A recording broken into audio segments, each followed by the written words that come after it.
Welcome to Voices 2020, the Business of Fashion's annual gathering for big thinkers. And welcome to Westbourne Grove in West London. I've lived around here for the past 2 decades. Just around the corner, I started writing the business of fashion from my sofa back in 2007.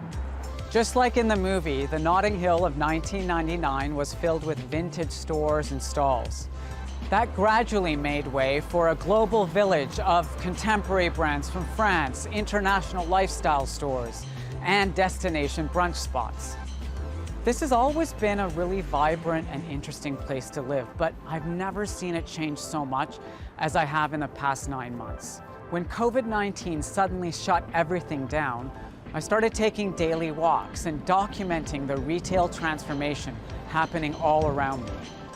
Over the summer, restaurants and shops that have been here for decades suddenly disappeared. Matches Fashion closed its 3 Notting Hill boutiques. Gwyneth Paltrow's Goop store shut down, and so did Reformation, All Saints, and many more. Then, almost as rapidly, a whole series of new retail concepts and restaurants opened up, from greengrocers and CBD purveyors, fashion outlet stores shedding inventory. There was a retail transformation happening right before my eyes. By the time September rolled around, it became clear that we would not be able to hold Voices at our regular venue at Soho Farmhouse in Oxfordshire. So we thought, why not a pop-up Voices studio? So here we are on Westbourne Grove, right in the future of retail, the heart of one of the most important stories in the fashion industry this year. And throughout Voices 2020, we'll be broadcasting from here, our COVID-secure studio. We'll have some speakers joining us virtually and a handful of in-person conversations. And we've been working on some pre-recorded talks, especially for this event over the last few weeks.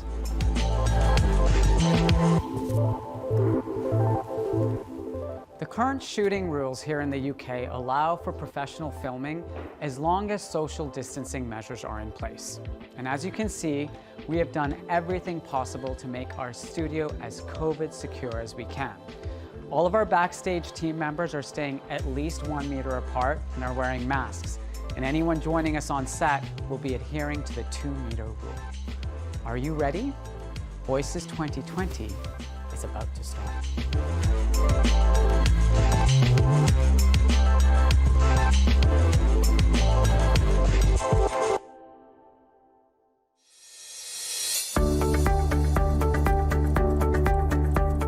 My money and my existence is as valid as yours. The way we're taught to live has got to change. What is glamorous about living in a dying world? Like, you might have never been to a runway show of a black designer that's not Kanye West, right? You're talking about the state of the world. It's not God's fault, it's our fucking fault, all right? Back in 2016, long before the coronavirus rocked our world, disrupted the industry we work in, and changed our lives every single day, the business of fashion created Voices to help us understand how forces in the wider world are shaping the fashion industry.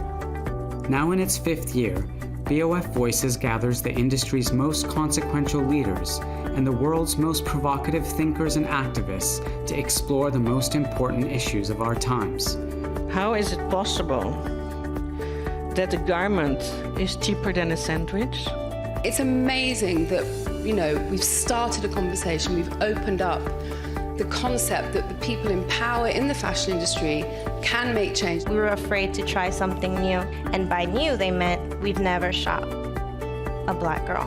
My beauty is so tremendous that they try to confine it, but my beauty, you can still peek through and see it. It is incumbent upon us to hold ourselves accountable, to hold our world leaders accountable. What does it mean that the majority of our clothes are produced in Southeast Asia by people who look like me, and yet the majority of it is consumed here in the West? It is up to you if Trump, or if Brexit, or if the alt-right either become Crocs or become Chanel of our political age. Facebook and Instagram, are these safe spaces for your brands to be appearing? These conversations are more important now than ever before.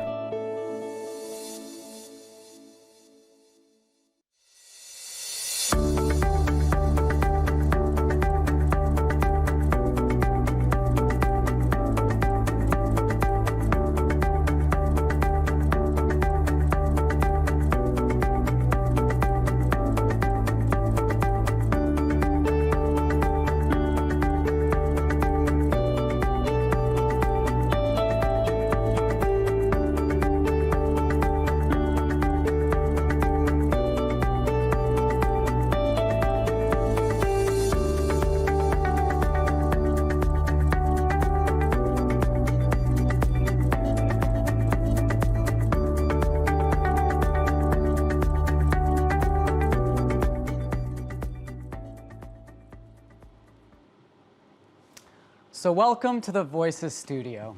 Most of the time, I'll be sitting here at my desk working with our excellent team, many of whom are off-site today to make everything happen as planned. These past few months have been very busy, and the dedication the BOF team has shown has been really inspiring.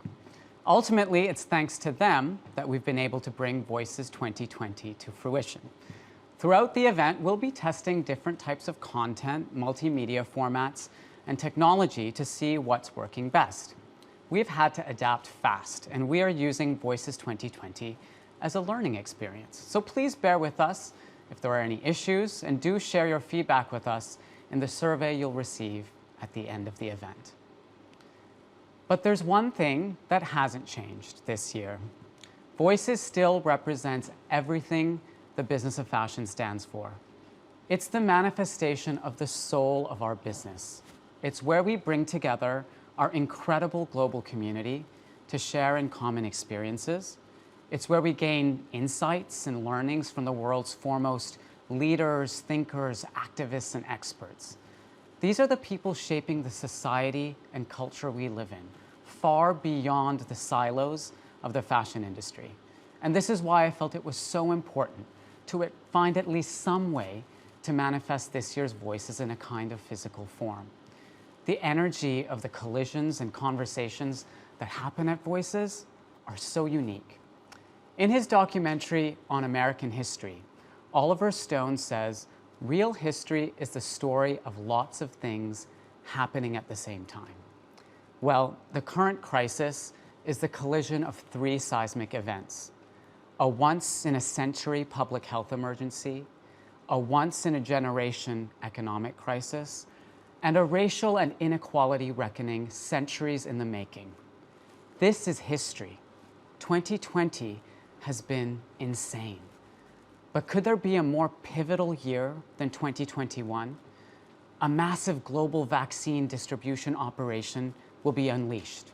Big technology companies will be navigating antitrust investigations in Europe, the United States, and China. A new American presidency is on the horizon. And many of us will finally begin to venture back into the real world more than a year after we've been confined to our homes. What will it feel like? What will the world and the fashion industry be like after this is all over? And most importantly, how do we engender the change we want to see in the world? Well, our Voices 2020 speakers will help us answer all of these questions. Over the next few days, we'll take you on a journey designed to inspire and teach you, and also take you outside your comfort zone. There are some hard truths to face, but there are also some amazing people to meet. This year's event features 55 singular voices in global business, academia, society, technology, philanthropy, and culture. From 16-year-old food activist Christina Adane to 81-year-old academic rock star Carlota Perez. We also have an Olympic gold medalist, doctors in the fields of neuroscience and economics, Silicon Valley disruptors, and of course, some of the most inspiring and creative business leaders from the fashion industry. Today, in our session on the wider world, we're going to take a step back and think about the gravity of what we're living through and what we need to do to get through the next phase of this crisis. Tomorrow, we'll delve inside the fashion system by holding up a mirror to our industry. We'll examine the changes we need to make and reimagine what's possible, while considering exciting opportunities that a new perspective might bring. Later on Wednesday, we'll dive into the world of technology and innovation, where we'll meet a group of daring entrepreneurs, scientists, technologists, and innovators from inside and outside fashion. They'll explain how technology is radically changing the world around us. And then on Thursday, we'll go deep into the future of retail as the industry grapples with a consumer landscape forever changed by the events of the last year. And finally, as always, we'll encourage you to live your best life. We'll meet some health and wellness experts, plus people whose own amazing personal journeys will help us understand how we can be the most healthy and fulfilled versions of ourselves. Now, Voices wouldn't be possible without our partners, and I'd like to express our gratitude to McKinsey & Company, Affirm, SCAD, and the Invisible Collection for their collaboration this year. Tomorrow, during our session called The Wider World, we'll feature the findings from our annual report with McKinsey, The State of Fashion 2021. But throughout this event, the most important voices are yours. Since the beginning of the pandemic, our connection with you, our BOF professionals, has been a vital source of energy and inspiration for our team.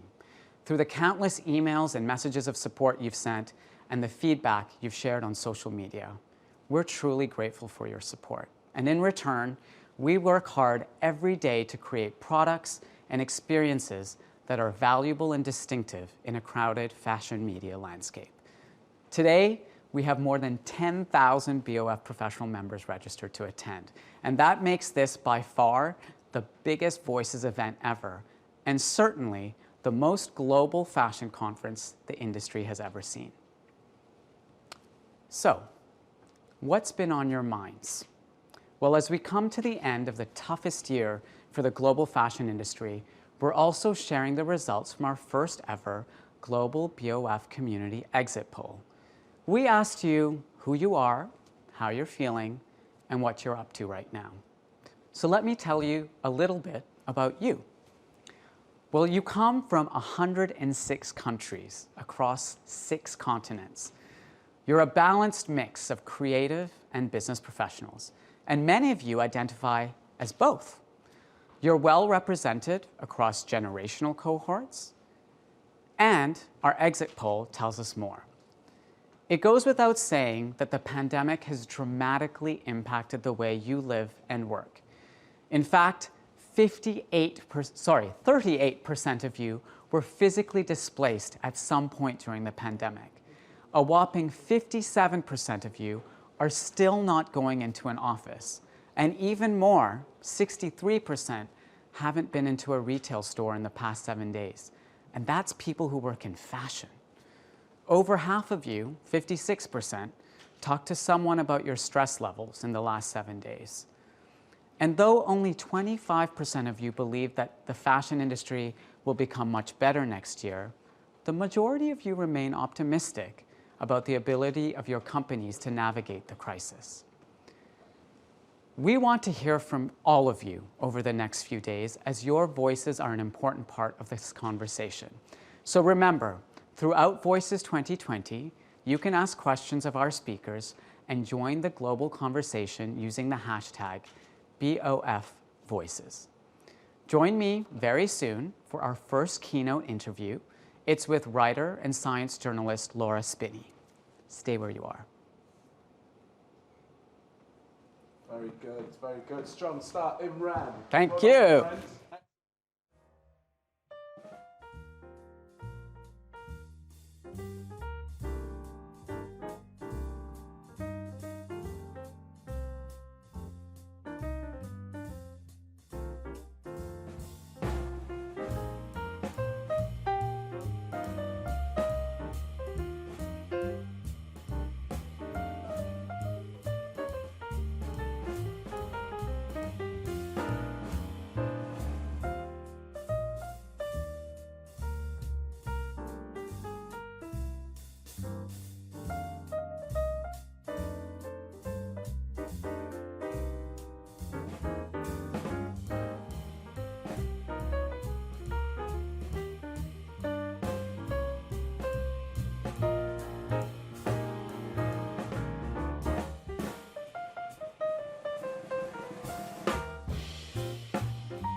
Now, the worst pandemic in modern history was back in 1918. The Spanish flu killed an estimated 50 million people. Laura Spinney is a writer and science journalist. Her nonfiction bestseller, Pale Rider, The Spanish Flu of 1918 and How It Changed the World, has been published in 15 languages. Her scientific writing has also appeared in The Guardian, The Economist, Nature, and National Geographic. She lives in Paris, from where she's joining us this afternoon. Hello, Laura. It's great to have you with us for Voices 2020.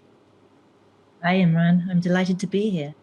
So I'm speaking to you from Paris, from a sort of semi-lockdown, and that seems appropriate since I want to tell you all about this pandemic that happened a little over 100 years ago.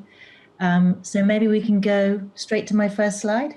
Yes, we'd like to start with an overview of the Spanish flu pandemic, and it would be great to just hear any learnings that might be relevant to the current pandemic and the situation we're living through. Sure. Okay. So let me take you to Egon Schiele, if I can. My first slide. Thank you very much. So this is a painting by Egon Schiele, the Austrian artist. It's one of the last he did. It's usually known by the title The Family. And Egon Schiele painted it in 1918. He died that autumn of the so-called Spanish flu, and so did his wife Edith, who was pregnant with their first child. So that family was wiped out, as were many millions of families across the globe. And for me, therefore, that painting distills the tragedy of 1918. But first, let me throw some facts at you about that pandemic. It killed an estimated 50 million people, though the numbers are vague, and it's possible that twice that many died. Around 2.5% of the global population is the equivalent of 50 million people at that time. 1 in 3 people on Earth were infected.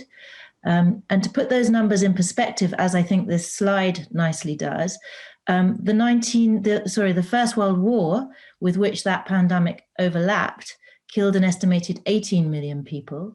The Second World War killed somewhere between 50 and 60 million people.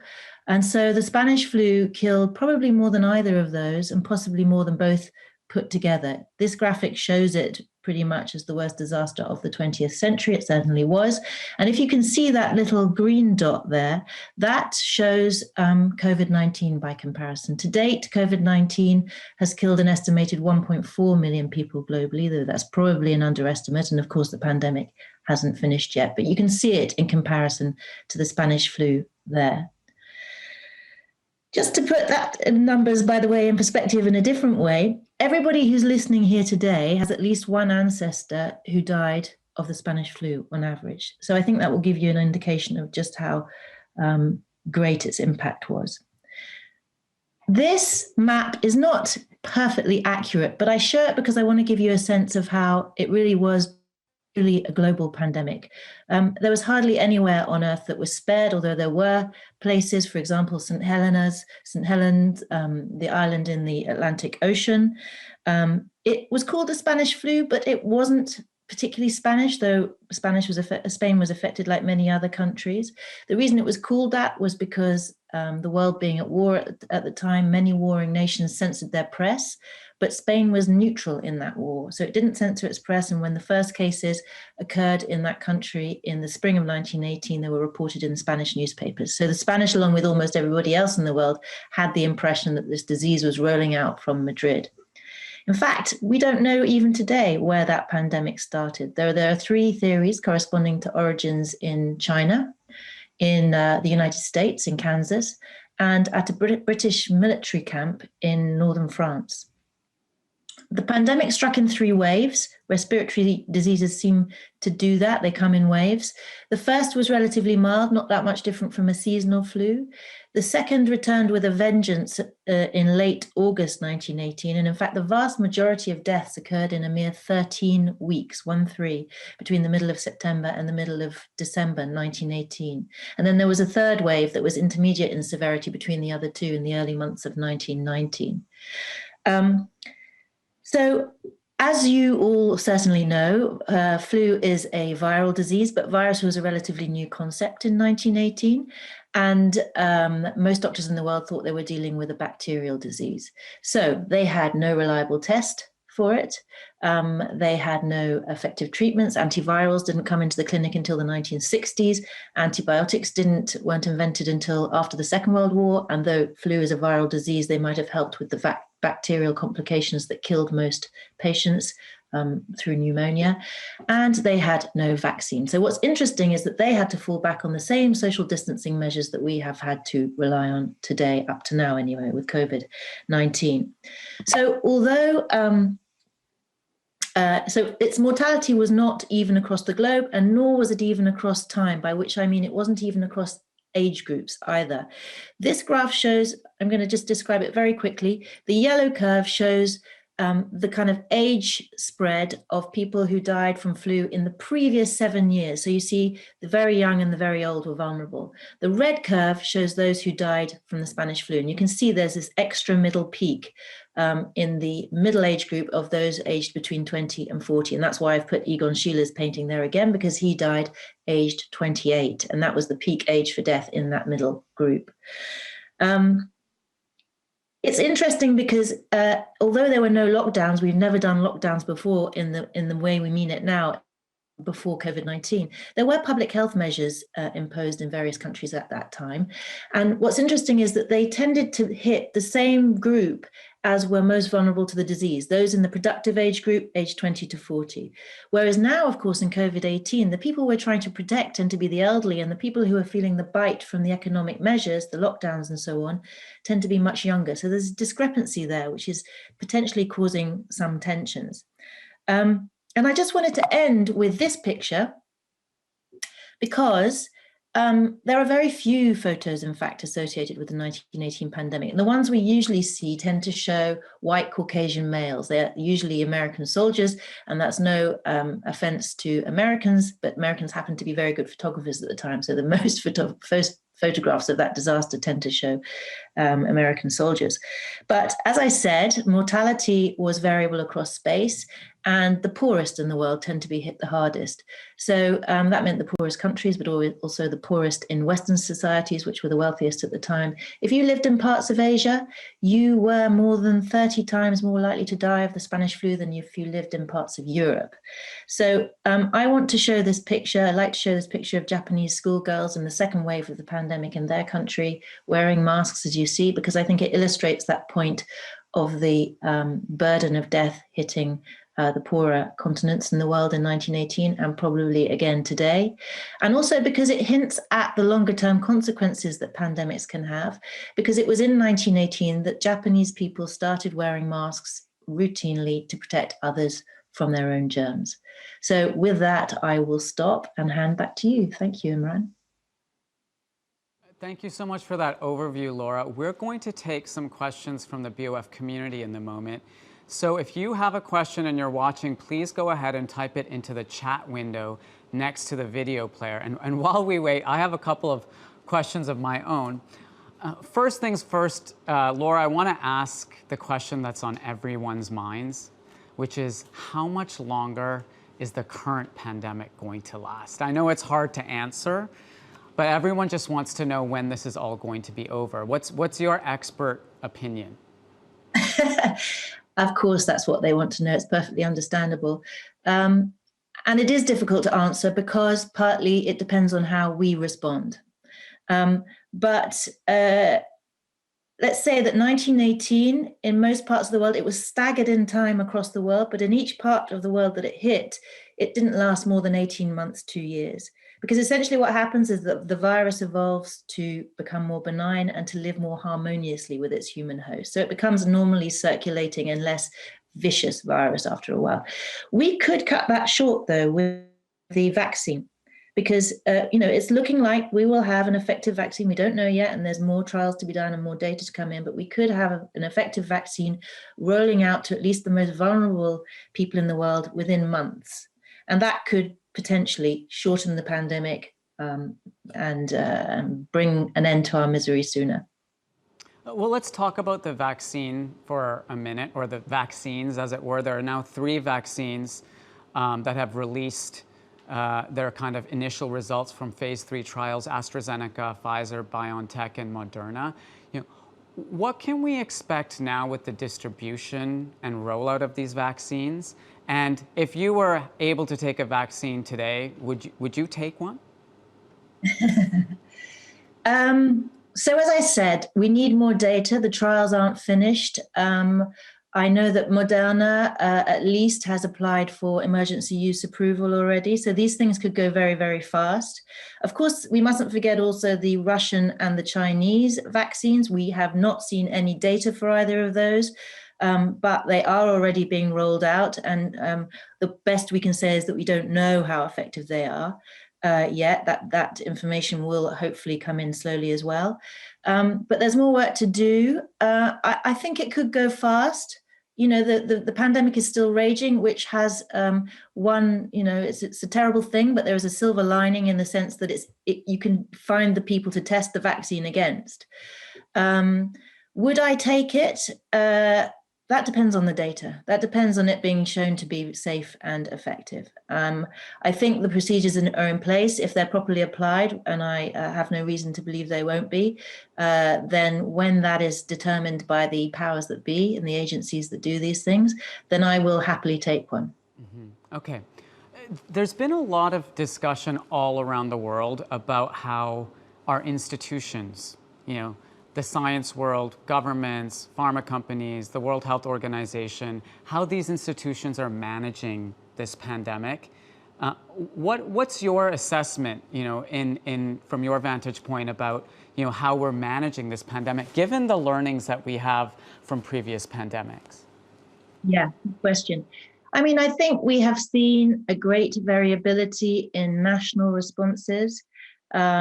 We've seen efforts also of people, of nations, and for example, US states to band together and try to respond in a coordinated way. Sometimes that's worked, sometimes it hasn't.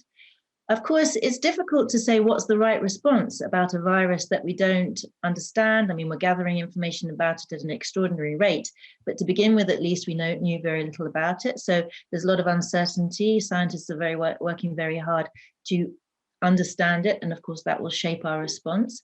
I think the really important thing is that after 1918, there was a clear realization that a global crisis like a pandemic requires a global response.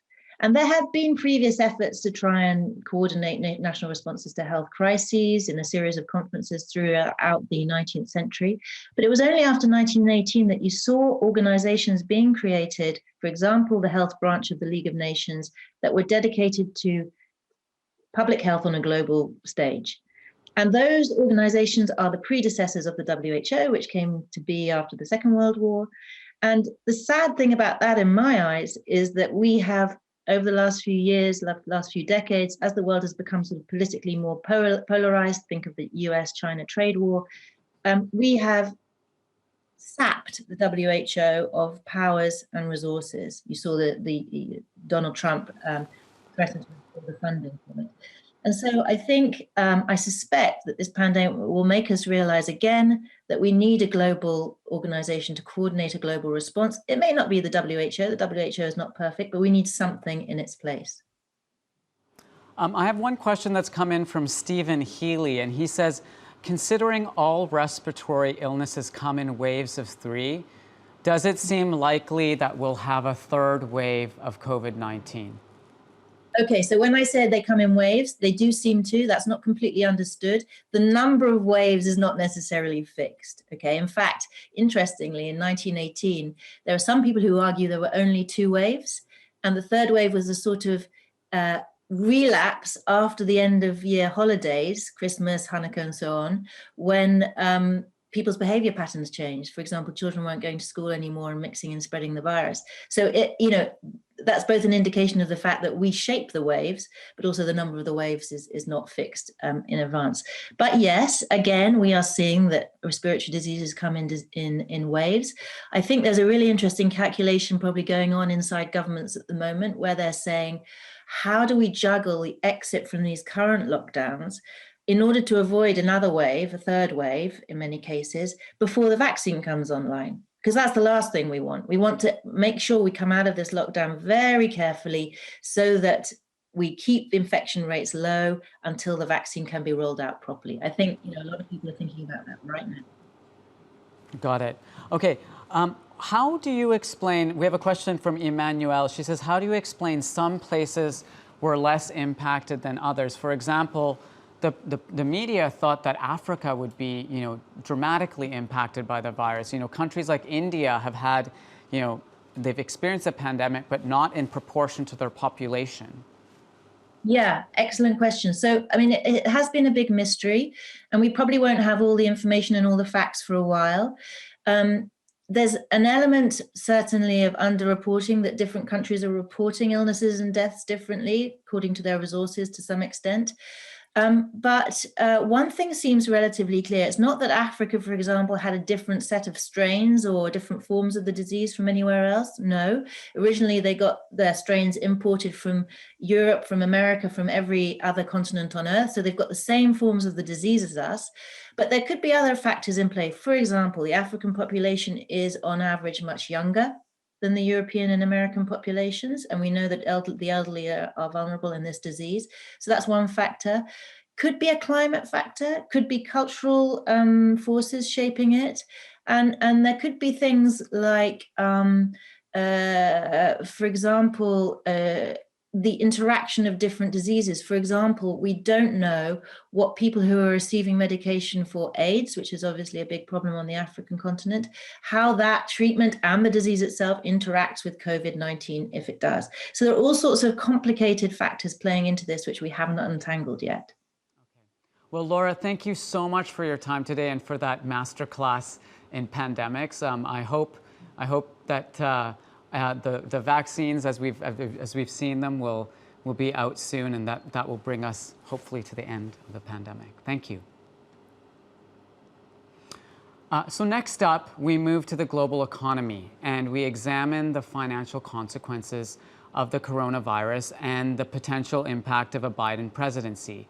We'll also consider the rise of China, the nation now expected to pave the way in a return to GDP growth as early as this quarter. Join us shortly as a panel of global experts in business and economics walk us through what we've seen in 2020 and what we can expect in 2021. Please stay with us.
Welcome back to Voices 2020 for our session on the global economy. I'm delighted to introduce our lineup of experts. In New York, we have Felix Salmon, who is the award-winning chief financial correspondent of Axios and host of the weekly Slate Money podcast. In London, we have Dr. Dambisa Moyo, an expert in macroeconomics and geopolitics, who serves on a number of global corporate boards, including 3M Corporation, Chevron, and Condé Nast. And in Beijing, China, we're joined by Kai-Fu Lee, Chairman and Chief Executive of Sinovation Ventures, previously President of Google China. Thank you all for joining us today at Voices 2020. Over to you, Felix. Thanks, Imran. This is exciting and incredibly international. I don't think I've ever done an event which has spanned so many time zones, which is apropos, I suppose, because the main thing that you and I and everyone wants to talk about right now is this idea of how the world has split apart and has fractured into two, possibly even more than two main groups. You have China on the one hand is growing basically above capacity, is doing incredibly well, is being incredibly inventive and innovative, and really sort of showing the way for the rest of the world about how to move forwards in manufacturing, in healthcare, in AI, you name it, in social media. And then the rest of the world, Dambisa, is kind of just imploding, right? This pandemic has hit us unbelievably hard. Give us a quick sort of tour of the horizon. How is everyone who isn't China faring right now? Well, first of all, thank you very much, Imran, Business of Fashion. I'm delighted to be here and delighted to be on a panel with Kai-Fu and Felix, who I really like a lot and have known for a number of years. So I think what's really important to understand is that even before COVID hit in 2020, the global economy was already in a pretty precarious place. You will recall that we have been really grappling as the global economy has continued to try and emerge from the 2008 financial crisis. And maybe just in terms of a quick perspective around the key aspects that are quite worrisome, I would say that there are three things. One is global growth was slow, and it is slow again because we've had an aggregate demand shock. In other words, we're all sitting at home, not in the stores. And that means that global growth is far below the 3% per year number that you need in order to double per capita incomes in a generation. So real contraction. In fact, every single large economy has suffered from a recession in 2020, excluding China, which Kai-Fu will definitely give us a perspective on. The second big issue that we've been struggling with, certainly as economists, but also people involved in business, is that public policy is largely impotent. By that, I mean, we really needed government to throw a ton of money at the problem, which they did post 2008 financial crisis, and they've been doing even now, but it's basically leaving the public policy environment in a very, very dangerous place. A lot of debt and a lot of sort of new challenges around negative interest rates. I won't get into the technicalities of that, but it is worth noting that right now in the United States, about 20% of American companies are considered zombies. By that, I mean they have so much debt on their balance sheets that they're not even able to use their cash flows to pay their workers and to pay down their debt. So very risky place. And then the final thing you touched on is really about the trends of deglobalization.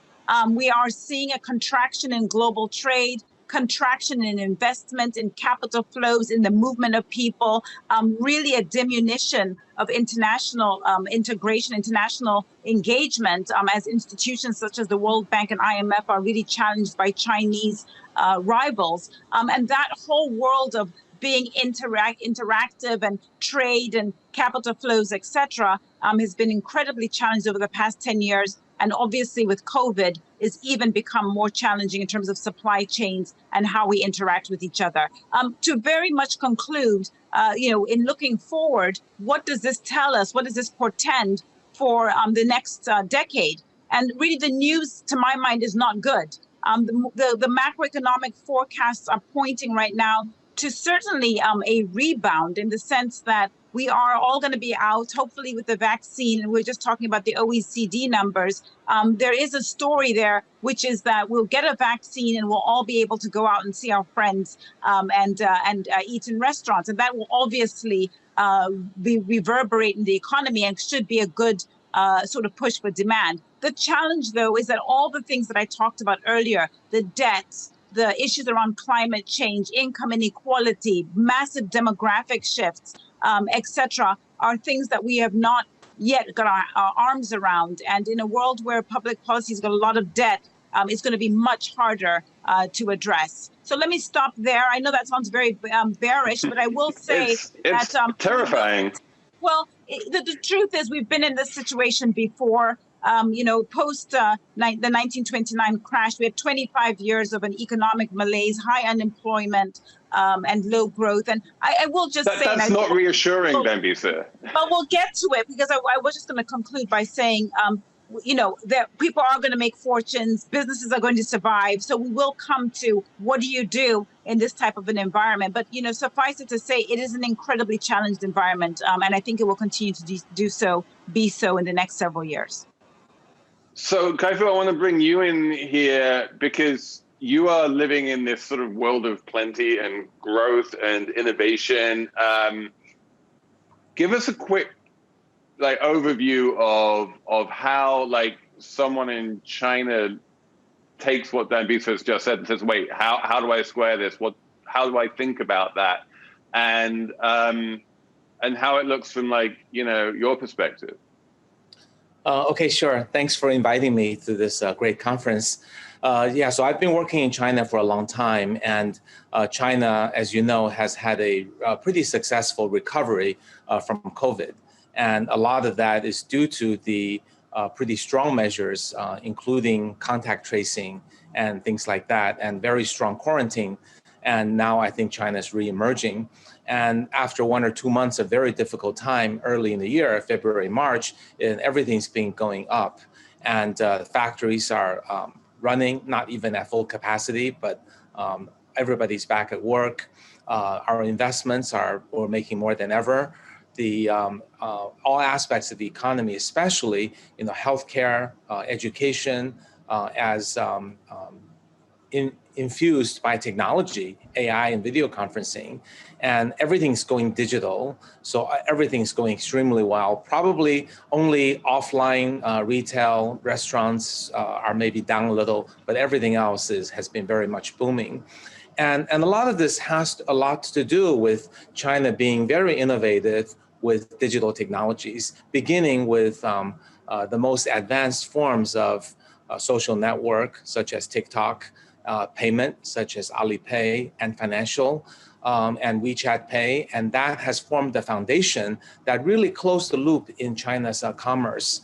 And to give you an example, you're all in the fashion industry. So you are used to the traditional way, classical way of design, product development, manufacturing, supply chain, retail, online and offline, marketing, sales, fulfillment, being separate things that are aggregated. What we're seeing in China is all of these are being coalesced into one closed loop. And that's truly phenomenal. And that began with people's ability to pay by mobile payment. Once you can pay by mobile payment, you can view a TV show, or rather a live stream e-commerce show. And your favorite a celebrity or KOL is talking about all of his or her favorite products, and you just click to buy. So that original promise of the interactive TV is live and well. China, believe it or not, has moved $200 billion worth of merchandise by this method of KOL celebrity live streaming. And also e-commerce actually is having a very tough time. You can see Alibaba stock is not doing that well because e-commerce is being disintermediated.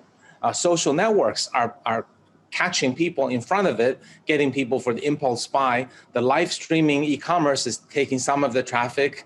And then there are also smaller KOLs who are helped by these full supply chain companies that does everything. All you have to do is get followers, then send out tweets, and then collect money.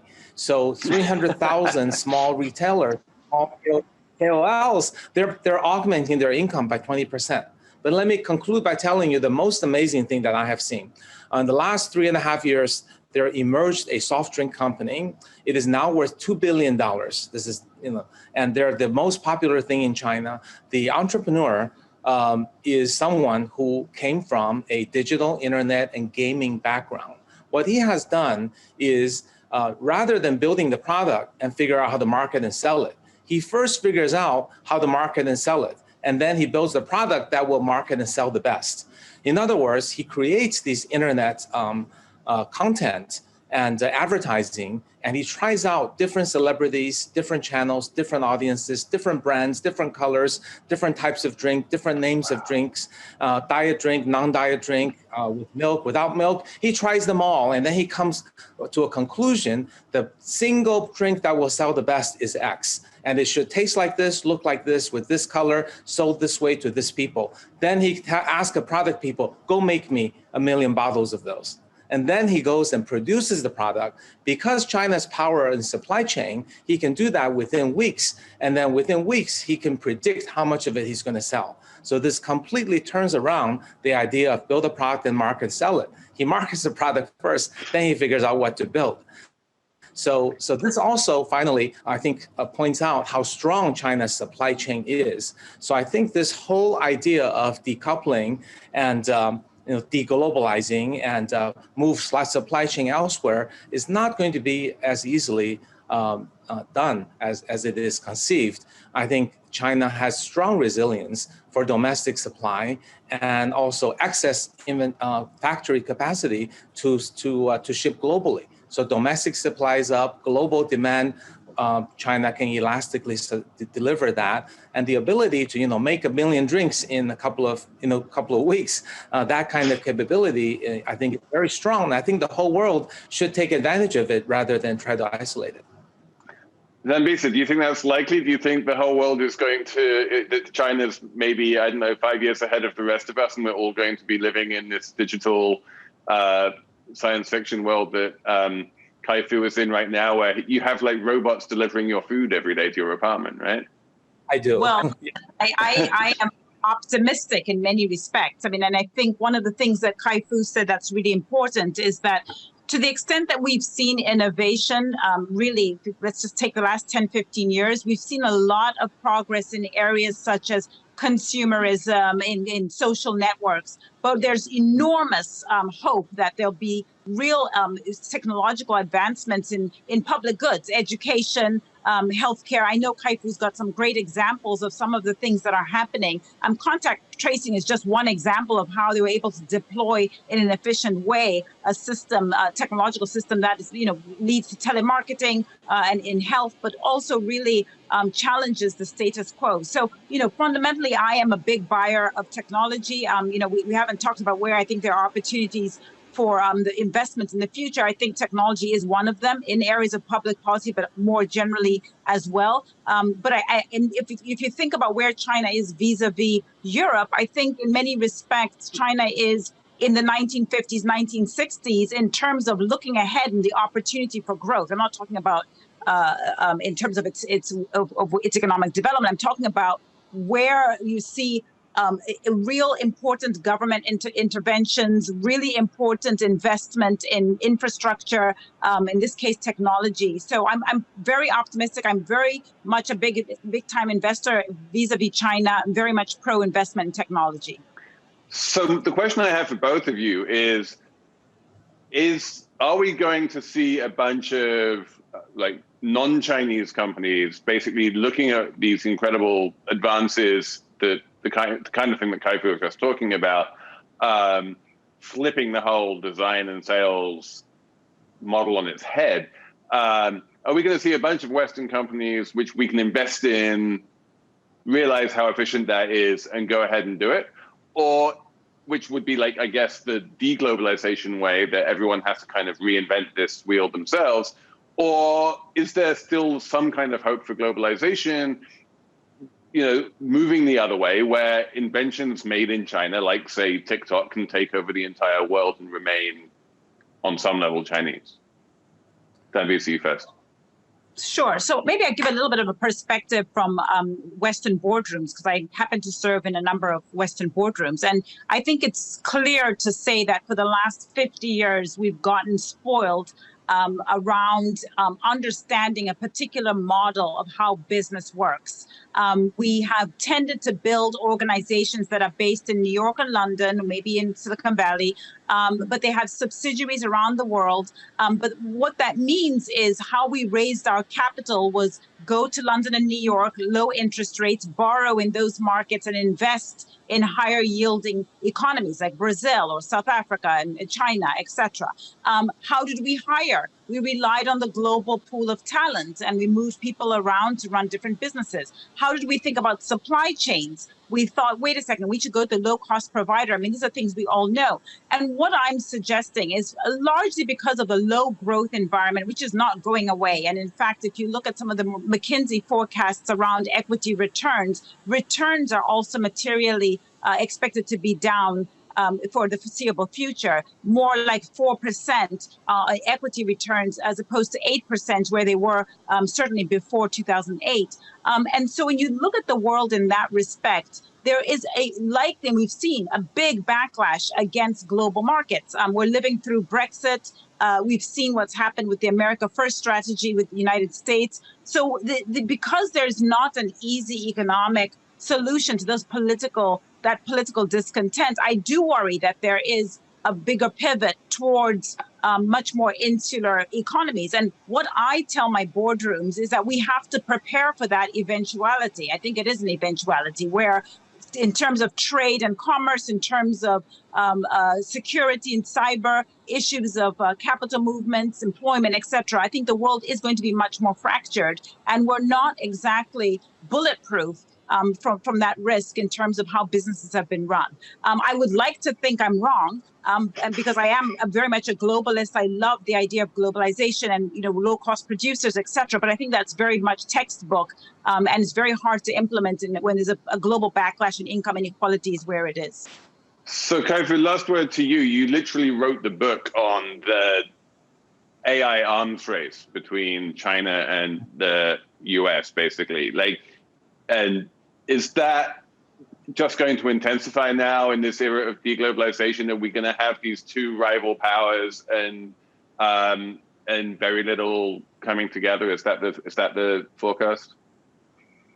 Well, I think it depends on the American policy, right? The Chinese policy has always been to prefer globalization, but if the American policy forces this kind of decoupling, then China would respond in kind. So I hope the American policies will change or at least shift a little bit. But to answer your earlier question, what I think, whether the two countries or companies collaborate, compete globally or deglobalized, what is important is that American companies have been the leaders in the world for the last 40 years in high tech. And Chinese entrepreneurs have always looked to American companies for inspirations and ideas. And now Chinese companies are mature and they're doing great things. Chinese entrepreneurs look at both US and China and integrate the best ideas. So if someone is in Silicon Valley or Europe for that matter, and all they look at is US and they ignore China, then they will be starting out of the gate missing 50% of the nutrients. It's like, going through school, instead of getting your textbook, only reading the odd pages. So I sure hope some of the ideas I gave will give some ideas to people in the West to start a company like that, because it's probably not likely a Chinese company can take these ideas and go global.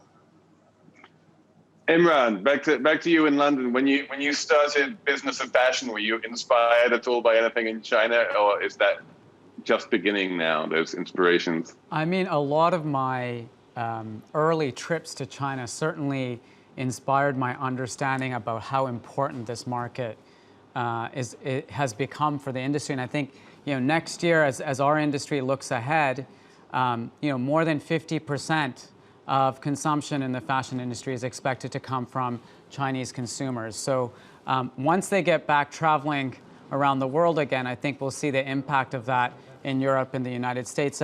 But Felix, since you did throw it back to me, I do have a couple of questions for all of you, actually, because one thing that didn't come up is this new global trade deal that was revealed, not long ago, that was led by China. And in a way, it seems like it was a kind of a replacement or a kind of response to the kind of collapse of the TPP deal that was mooted under President Obama. I mean, what do all of you think about, the impact of that deal in terms of kind of China's growing influence in that region?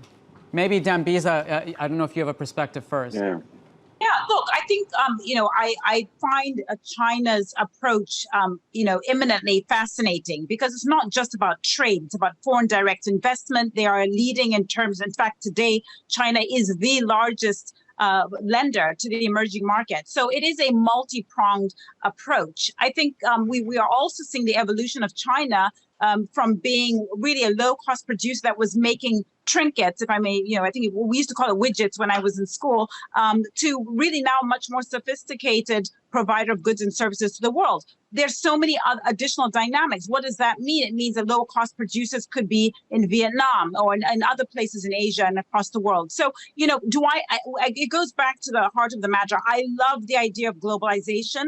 Unfortunately, this is the second time in 100 years that this whole idea and notion of globalization has really come under challenge. The first time, as I mentioned, was after 1929 financial crash, stock market depression that followed.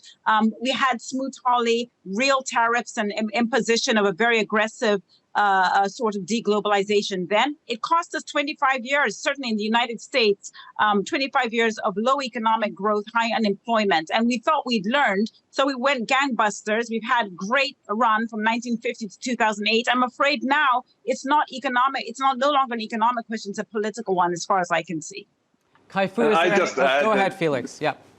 Yeah, I just add that this, what you were talking about, this regional comprehensive economic partnership, the one with China in the middle of it, it feels more of a balkanization of the world, to be honest. Like you, as you say, we had the TPP, which was designed to isolate China, everyone like ganging up against China. Now we have RCEP, which is trying to bring people together with the United States being excluded. And it's always like, you can never have anything with both countries in it. And even RCEP, like right now, there's a major trade war between China and Australia, which are both members of this partnership. So I think that Dambisa is right, that you have this incredibly huge force that is China, which has the RCEP, it has the Belt and Road Initiative, it has all of these different components to it. And really we are becoming this kind of bipolar world rather than any sort of grand globalization where everyone gets to work on a level playing field with everyone else. Kai-Fu, is there anything you would add? Yeah, I just think this whole idea of deglobalization is very, very not well thought out. The whole world has been built up with these intricate connections, with dependencies, with each country doing what it does best, and therefore it's an efficient system. Now, if you try to force one country out, what will happen is you'll have two ecosystems, both of which are not ideal or efficient. And then you will actually, you're maybe trying to stifle a country by pushing it out of the ecosystem. But that country, in order to survive, has to drive for itself technologically self-sufficiency. And secondly, it has to build its own supply chain as a parallel supply chain. And to the extent that country is very good at innovation and very good at building its own supply chain, then the initiator will actually be paying the price and the consequence, because many of the areas in which it dominated, let's say semiconductor, operating systems, it's maybe forcing half of the world out. And I think it would be serious consequence and very just the opposite of what was intended if one does not really begin to rethink this at global scale. Okay, well, we're going to have to leave it there. Felix Salmon in New York, Dambisa Moyo in London, Kai-Fu Lee in Beijing. Thank you for your global perspectives on the economy in 2021. Recently, the idea of measuring the success of an economy solely by GDP and GDP growth has been called into question. The Beyond GDP movement focuses on identifying and developing other indicators, markers as clear as GDP, but more inclusive of environmental and social aspects of progress as well. Please stay tuned for our next talk with Oxford professor Jan-Emmanuel Deneve. Stay with us.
Welcome back to Voices 2020. Jan-Emmanuel Deneve is a Belgian economist and professor, and today he joins us from the University of Oxford, where he directs the Well-Being Research Center. He is also an editor of the World Happiness Report. In a recently published article in Nature magazine, he and co-author Jeffrey Sachs cite the 1987 Brundtland Report as the origins of sustainable development thinking. They define this as development that meets the needs of the current generation without compromising the ability of future generations to meet their own needs. To explain how sustainable development improves human well-being, please welcome Jan-Emmanuel Deneve to Voices 2020. Over to you, Jan-Emmanuel. Good afternoon, good morning, wherever you may be. Good to see you, Imran, and thank you for having me on your amazing program. From Oxford, the Home Office, I have to add, and I'm very pleased to be with you.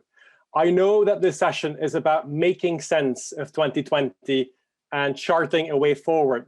And so if there's one thing I want you to take away from this session, or at least from my talk, is that COVID-19 has really put a spotlight on the importance of mental health and well-being of all of us. And in terms of building back better, that means we need to start measuring it properly, because we have to measure what we treasure. And the ultimate good for most people is their well-being and their mental health. And so that is exactly what this talk is about, beyond GDP. And as Imran noted, how can we build back better, and what is there beyond GDP, and what can we do to chart a way forward? Now, well-being and mental health were important before COVID-19, of course. And so if we look at, for example, the last few decades, notwithstanding a doubling, even tripling of GDP sometimes, we see that well-being and mental health have not necessarily improved. In fact, if we look at the recent United States numbers, we'll even note that 1 in 3 individuals at the moment experience worry, stress, or anger from a day-to-day, in terms of day-to-day experiences. So we're not going in the right direction, and these are worse numbers than they were a decade ago, notwithstanding a whole decade of a bull run, historically low unemployment, and yet people aren't feeling any better.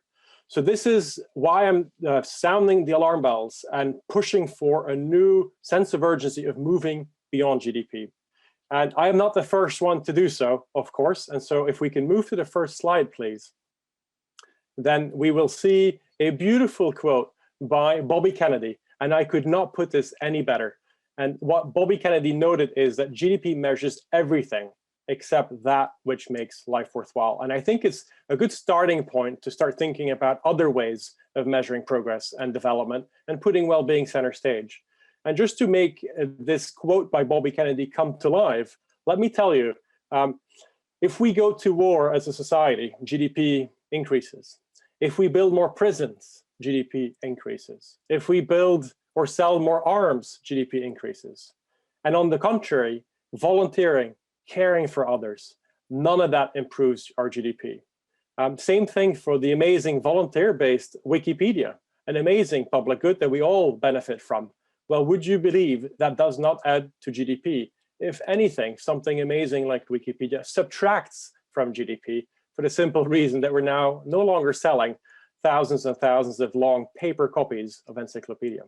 So we need to start thinking beyond GDP, and it's incredibly frustrating that till this day, we're still looking at GDP and income and growth as sort of the main KPIs, which is the business language for key performance indicators. Now, if we move to the next slide, which I can do myself, there we go. We can see that it is even more frustrating because somebody whom I don't think most people will know, but who is a famous economist, Simon Kuznets, and an early Nobel Prize winner in economics. Why is Simon Kuznets famous to us economists? Is because he is the one who invented GDP. He is the one who invented what was at the time called national income accounts. And would you believe that Simon Kuznets himself, the moment he introduces the national income accounts, which became GDP, in 1934, in front of the US Congress, noted, please do not use my measure as a measure for the welfare of a nation. And so again, it is incredibly troubling to some extent that notwithstanding the warning from the original person having built and established GDP, that we see ourselves essentially taking GDP as the overarching measure. And trickling down from GDP, we see income and growth at the individual and society or business levels becoming the end-all, be-all. So we need to do much better on that front. And I'm pleased to say that there is a lot of movement on this particular front. And I'll hark back to, I think, a moment in time that will be historic when historians look back on it, which is the United Nations.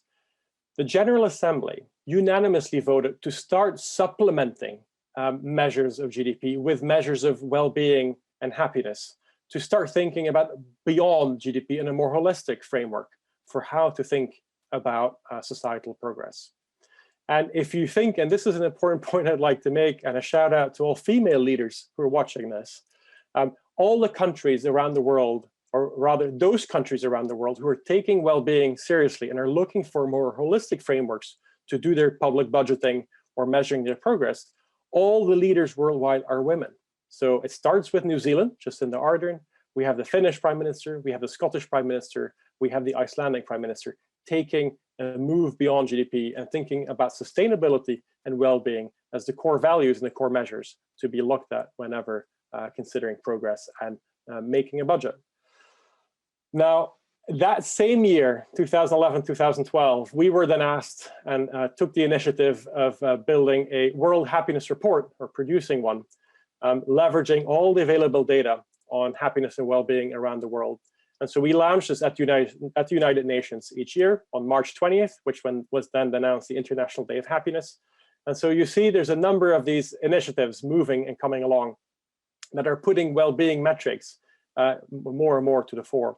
And you will have come across the World Happiness Report at some point in time, because whenever anybody talks about the happiest country in the world, or Finland taking over from Denmark, or something of that kind of titles that you'll see in the news, that is our work, and that comes through our measurements.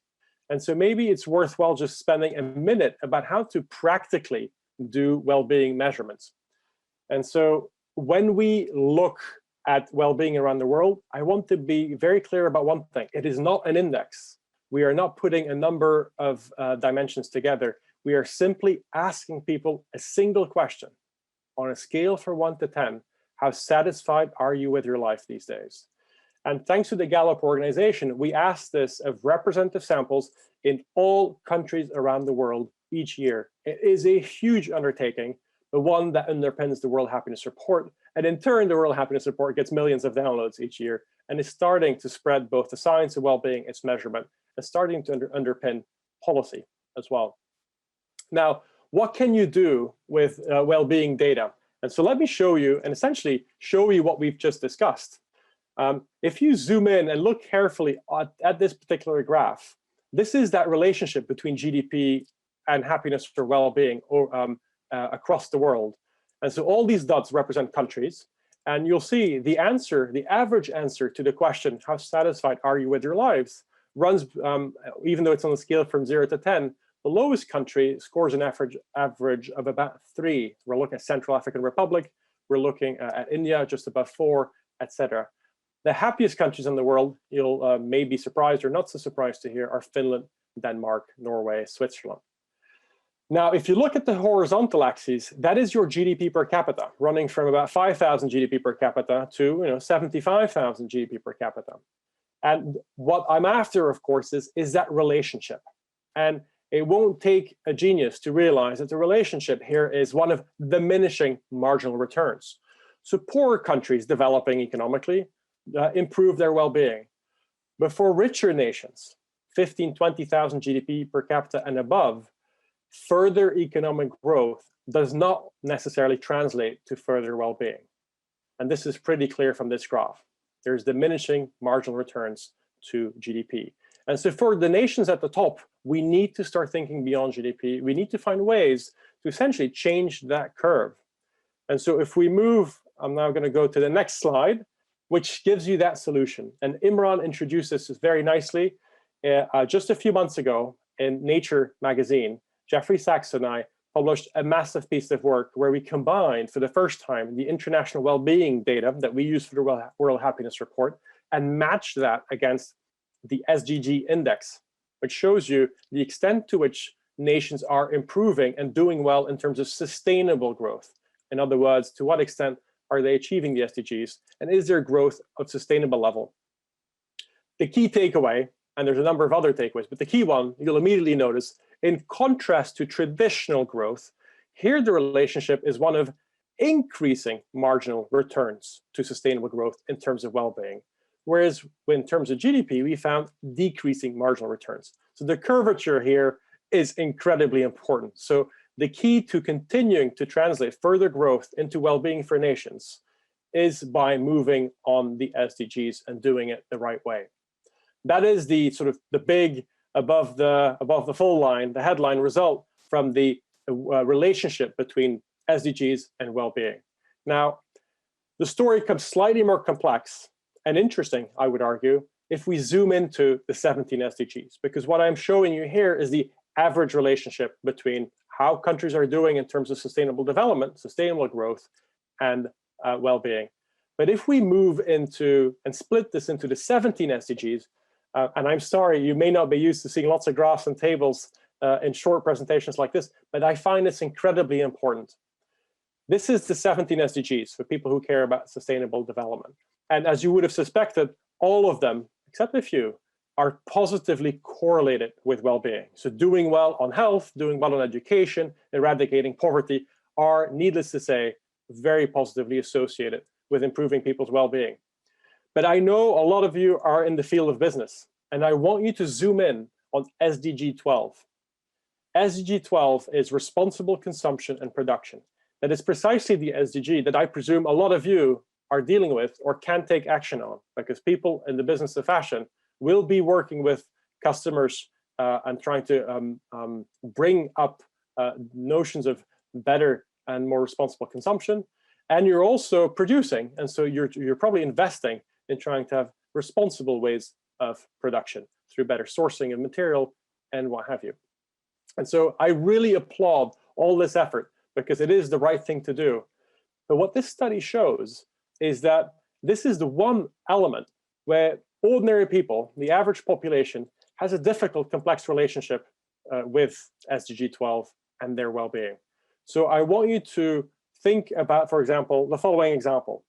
We have, when we go into the supermarkets these days, we have to bring in our own little plastic bags or bags rather than receiving them.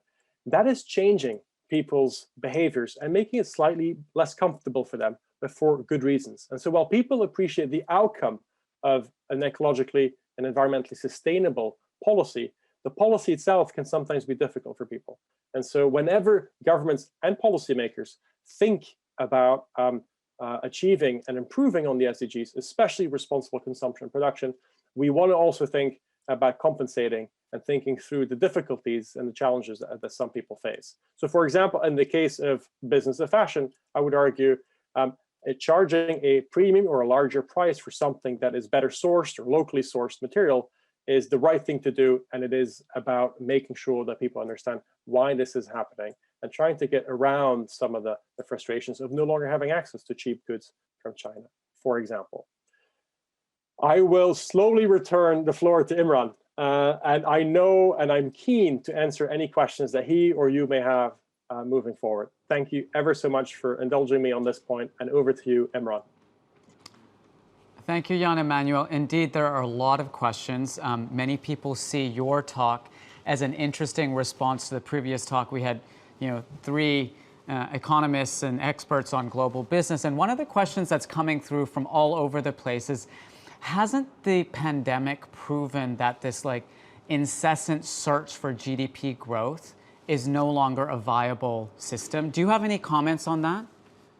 Well, I would argue it's not just the pandemic who's made that very clear. It's also everything moving up until that point. Because if you simply look at the last decade or two, you'll find that we've had lots and lots of growth.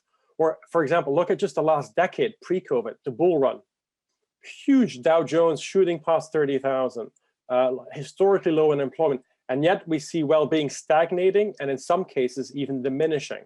So we need to think differently, and COVID, I think, is an opportunity for us to transition to a world where we put well-being and mental health much more center stage.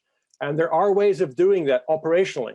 I can point you in the direction of a new publication, the British Medical Journal, where we talk about well-being years as a metric rather than cost-benefit analysis at the heart of policy.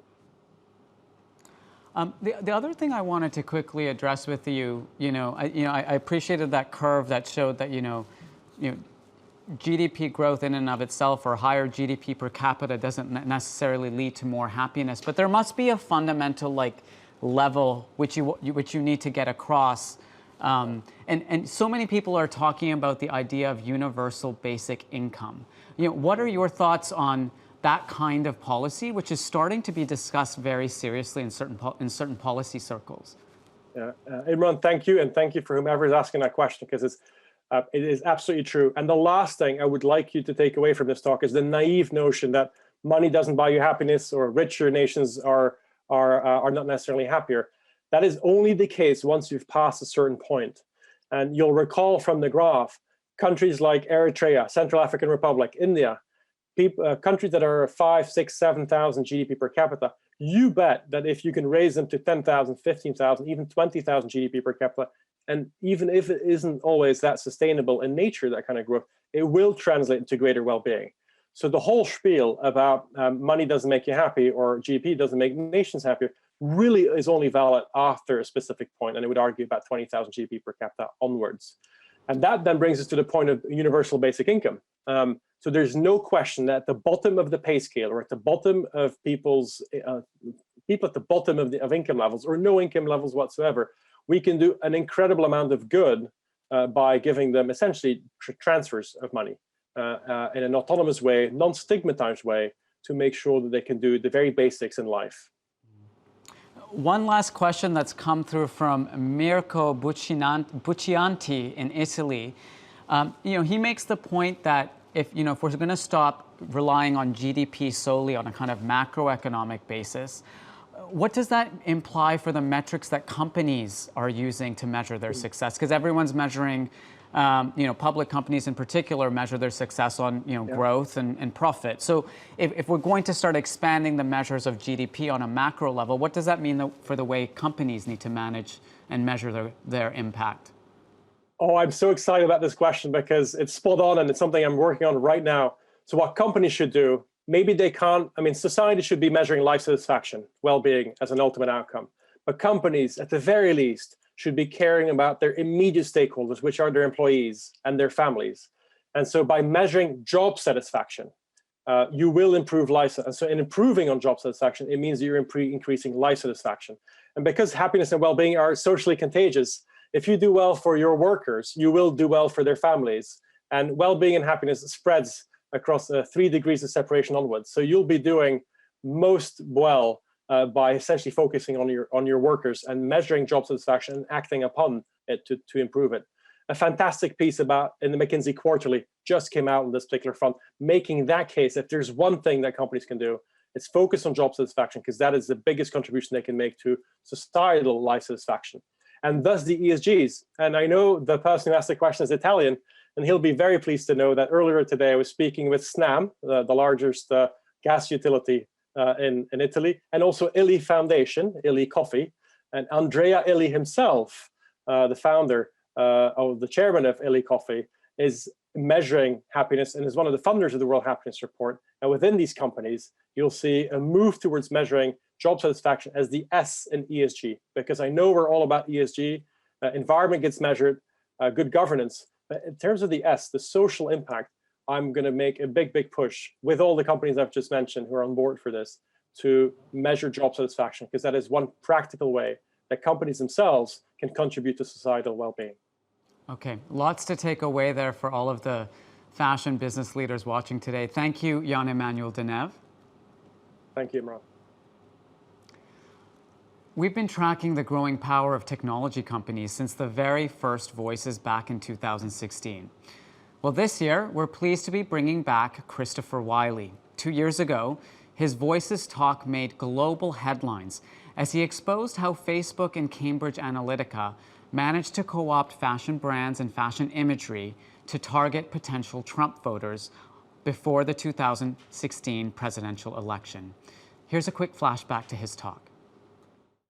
It is up to you if Trump or if Brexit or if the alt-right either become Crocs or become Chanel of our political age. The technology sector may live by Zuckerberg's mantra of move fast and break things, but society is being broken in the process. And so it is time for culture makers to step in and hopefully to move fast so that we can fix things. So fix these narratives. Start by engaging your customers, challenge them, make them think, make them feel, make them understand, show them a reality for once. And you have to, we have to, because if we lose our culture, we will lose our humanity in the process. So that is my challenge to you.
So powerful to see that talk once again, I'm sure you'll agree. This year, antitrust authorities in Europe, the US, and China have all been paying closer attention to the growing power of big technology companies and the impact they have on our society. So much so that there are growing calls for big tech companies to be broken up. More than 1/5 of Chinese consumer goods are now bought on Alibaba, which has recently come under scrutiny from the Chinese government. In the United States, the CEOs of Facebook, Alphabet, Amazon, and Apple were brought in for questioning by the US Congress. And here in Europe, Amazon has come under fire in the preliminary findings of an EU antitrust probe. I'm now delighted to welcome Christopher Wiley here to the Voices studio in London. And joining him in San Francisco is Roger McNamee, an early investor in Facebook and mentor to Mark Zuckerberg. Roger and Christopher, over to you both. Thanks. Hi, so thanks for getting up super early. So I think to start with, we should sort of set the scene.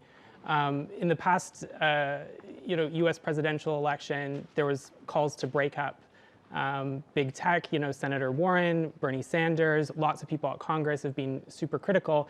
But it wasn't always like that, right? So, flashback sort of 5 years ago, and, this was the industry that was sort of the thing that people were celebrating. It was the enlightened industry. It was the thing that was bringing us into the future.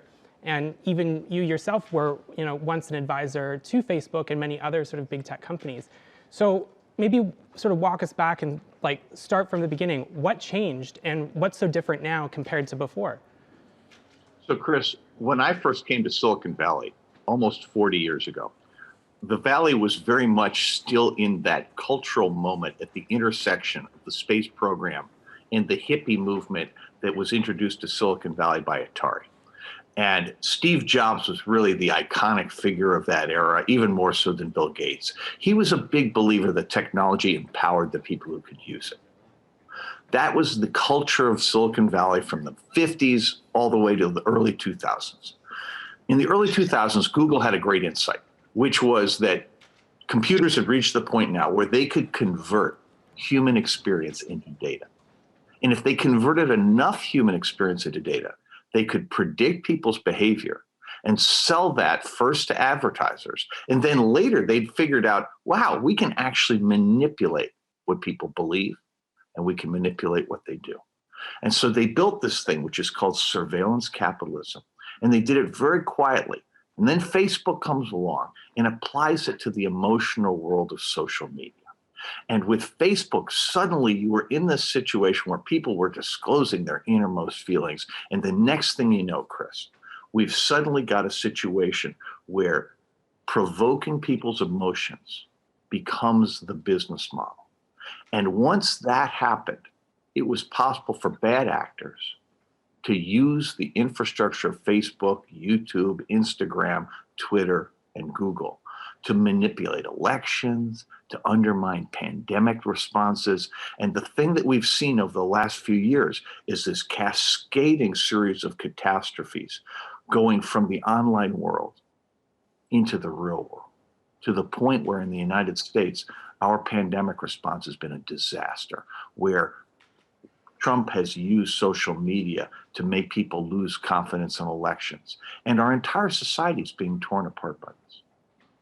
So you're an advocate of antitrust as one of the sort of legal vehicles we could use to fix this issue. Do you want to maybe explain a little bit, like, what actually is antitrust for people who don't know it or have heard of it, but don't really live in that world? And why is antitrust an important vehicle to fix some of the problems that we're seeing within big tech? So the issue in technology is that these companies have literally been unregulated. But in a sense, it's worse than that, because in the United States, we have a law called Section 230 of the Communications Decency Act. It was created in 1996 to get the industry started, but it basically has been interpreted by courts as blanket protection against liability for anything that goes wrong on an internet platform like Facebook or Google. Well, the problem with that is that as these failures have gotten larger, suddenly we're faced with three issues. First, these products are actually not safe. Secondly, they invade your privacy and take away your right to self-determination. But thirdly, and this is what antitrust is about, these companies are now monopolies. And so they've basically caused a halt in innovation in the tech space outside their world. And so a lot of really cool ideas are not coming to market because these guys prevent it from doing so. So the notion here is that we need to have three kinds of regulation. We need to require liability to these companies for the harms they do. We need to guarantee humans the right to control their own data. And then lastly, we need to do something about how big and powerful these companies are. And the right way of doing that is controlling their business model and then ultimately breaking them up into smaller pieces. So last summer, we saw, I think, a pretty interesting moment, at least within this sort of entire dialogue about big tech and what to do about it. The Stop Hate for Profit campaign, which you were involved with, along with many other NGOs and civil rights organizations, calling for large companies and small companies alike to pull back their advertising from Facebook to make a point that Facebook shouldn't profit from hate. Facebook comes back and says, well, we don't actually profit from hate. This is not what we're about, and this is not the right way to go. So on one hand, do you think that this quote-unquote techlash is forming part of a cultural moment, or do you think that this was just another excuse for big companies to woke wash and sort of make a false stand for something to gain activist support? So I think it's really easy to miss what matters about 2020. But in the United States, we've had a series of things going on. So the pandemic triggered an economic correction, a collapse, if you will, huge unemployment, lots of issues. And our ability to respond to it has been undermined by disinformation spread over internet platforms. And because everybody was at home, they could see the disinformation spreading. So suddenly the responsibility that Facebook and Instagram and Twitter and Google and YouTube have is obvious to everybody. But then George Floyd was killed. And the murder of George Floyd, again, with everybody at home in quarantine watching it, revealed how the role that Facebook in particular plays in amplifying hate, and particularly white supremacist hate, and the role that they were playing in organizing and recruiting people into white supremacist organizations and into things like QAnon. And all this took place in plain sight. So the original idea for Stop Hate for Profit began with the actor Sacha Baron Cohen. But what gave it legitimacy, what caused it to really come together, was the murder of George Floyd, which is when Color of Change, with Rashad Robinson, who'll be speaking in a few moments, the NAACP, the Anti-Defamation League, Common Sense Media, and Free Press all came together, civil rights organizations, to call attention to the fact that, wait a minute, all of this hate doesn't happen in a vacuum. Advertisers are paying for it. And by calling attention to the connection between the commercial and the problem, that really caused a pivot in public perception of what was going on. And there have been a whole series of things going on since then, but the pressure has mounted dramatically. And Facebook can say whatever it wants. The simple fact is, it amplifies hate speech, disinformation, and conspiracy theories for profit. Those are the lubricants of its business model. And you know that it's a problem because they refuse to change the business model to end that amplification.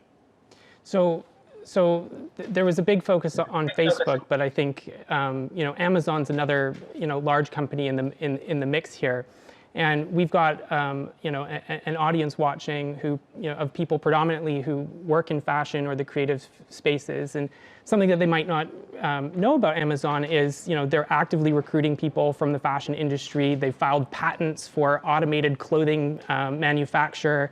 They've released all kinds of research in computer vision AI for fashion trend forecasting. And when you look at the sort of business model of Amazon, it uses data, consumer data, to anticipate trends, predict trends, and then create product offerings for people. And when you look at the legacy of fashion, so much of it is this trend-driven industry. Do you think that Jeff Bezos is going to replace the Anna Wintours of the world as the next sort of ultimate forecaster in fashion? And what does that mean if you are a fashion company watching? What should we be thinking about when it comes to Amazon? So the key thing to understand is, Chris, the way you described it is how it began. But what happened is they accumulated more data as their platforms became more important in our lives. Companies like Amazon developed the power not just to predict our behavior, but actually to drive it. So the way to think about it is when you're in shopping, Amazon controls the menus. So when you do a search, it's their search engine. They give you the list of choices. Well, in doing so, they can drive choices. So they go way past trend setting to something much scarier, which is picking the winner. And the reason this matters is the culture of Silicon Valley isn't optimized on consumer choice. It's not about making us better. It's about efficiency. Their profit comes from getting all of us to do what they want, which is to say the same thing. In their world, everybody wears the same clothes. In their world, everybody believes the same things because that's more efficient. And here's the thing. The fashion industry has a superpower. You're actually connected to culture. The people in the world actually want to find their own identity. They actually want to be part of cultural moments. And the critical element here is you can't sit back and just allow this to happen. You have to recognize as an industry that these guys are changing the rules and you can fight back. So what? And the same. Go ahead. Oh, so if you've got lots of people watching in companies, what would you actually recommend? There's a lot of scary things that could potentially happen with big tech, not just in terms of our society, but also as somebody who works in the industry, the disruption that we've seen in the past with publishing or music or whatever. Is that coming for us? And if you had anything to say to the leaders of the fashion industry, what would it be in terms of our response to this? So the most important thing is do not assume anything is inevitable. So the powerful thing in this moment is the politics are against these guys. And the only thing that saves them is the inertia of an advertising industry that doesn't recognize that these guys are going to end the advertising industry. Right? They're going to pick the winners. And the fashion industry is the next tier of response. You have the ability to influence culture. You don't just follow trends. People in your industry also start the trends. And the core point here is you need to think about the industry differently. You need to think about distribution differently. You need to think about communications differently. You cannot constantly concede to internet companies the primary access to your audience. Every industry needs to find alternative ways of reaching the people in its markets. You need to stop adopting each new platform, assuming that somehow Instagram will save you from Facebook. TikTok will save you from Instagram. Until, as an industry, you guys start to create your own ways of communicating, I think you're going to have a problem. But the really good news is you have something these companies don't have. You have a heart. You have culture. People want to hear what you think. So your ability to create alternative ways to communicate is completely there. But here's what's really good about it. You don't have to do all this work yourself. You're in the same boat as every other industry in the economy. And so as a consequence, sorry about the light here. It's very early morning here and the sun is bright. So every other industry is there. Governments want to make change. Give them the political power. Support change. Do not support this industry by blindly following every little thing it does. If you do that, then you're no longer setting trends. You're following these guys. So really quickly, because we're running out of time, do you think that in terms of this sort of cross-industry collaboration, really tangibly, and we've got just over a minute left, what could that look like? And shoot some ideas for the people watching. So creating new technology is dead easy, and there's a million people in the venture community who will create it for you if you come in and say, listen, we would like to start to create an infrastructure that allows us to do fashion shows online, that allows us to do all these things, that creates assets that people could share in other places, but that you guys control and that give you the primary voice where they need to come to you. So you sit there and you've got to help the guys who publish Vogue to go beyond just magazines, to actually recognizing that their moment is about having online fashion shows and about having online experiences that allow people to believe and to recognize their individual humanity through fashion. And, again, this is the world you need to figure out. I'm happy to help with it. The technology is very inexpensive, but you're going to have to give up a year or two of profit in order to make the investment that keeps you in business 10 years from now. Great. Well, thanks. We're just running out of time for this section, but interesting ideas in terms of cross-industry collaboration and exploring sort of something that people often don't really think about, that a lot of these big tech companies or things like antitrust really do actually impact the creative sector just as much as they impact all these other industries that we've seen being disrupted. So I think we're now going to sort of pass it over to Imran, and we have a couple more questions, I think, from the audience. So over to you. Thank you, Christopher. Thank you, Roger. That was fascinating. We've actually had some questions come through from all around the world.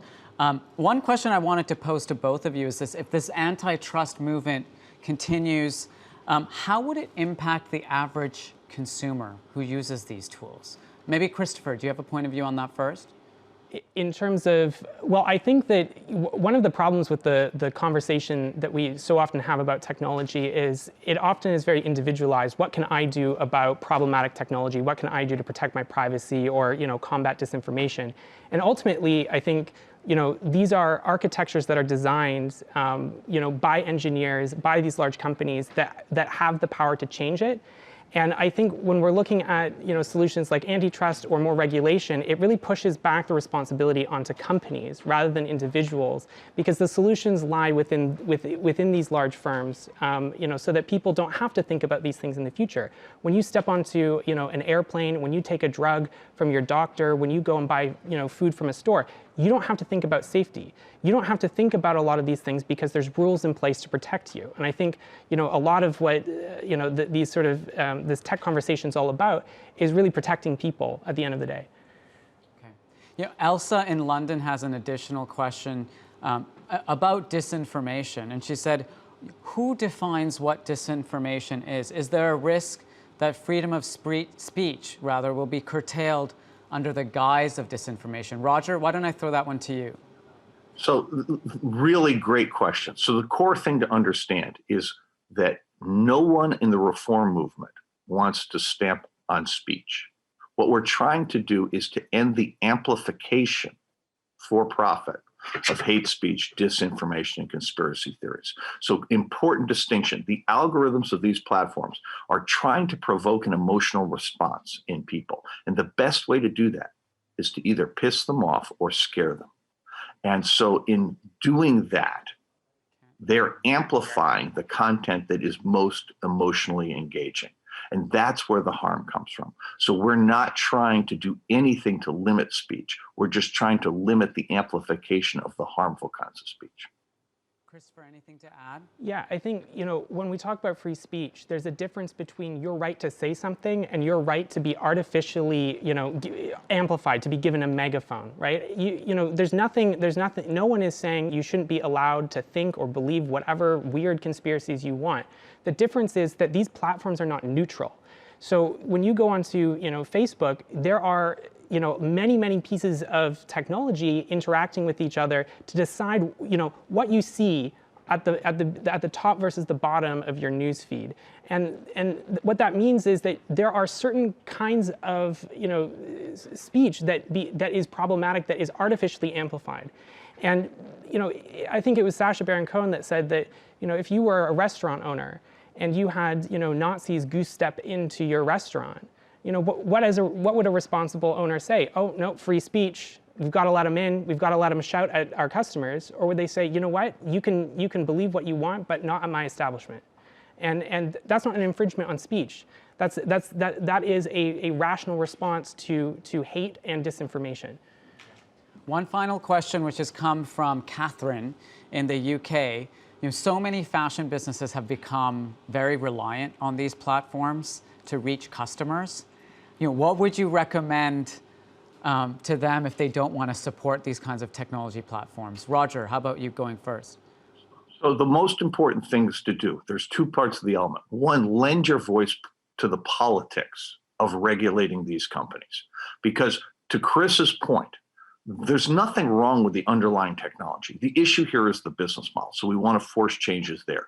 And then the second thing is, these guys have inserted themselves between companies and their customers.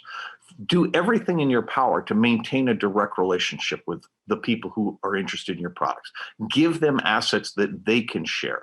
Give them things that give you control of that customer experience.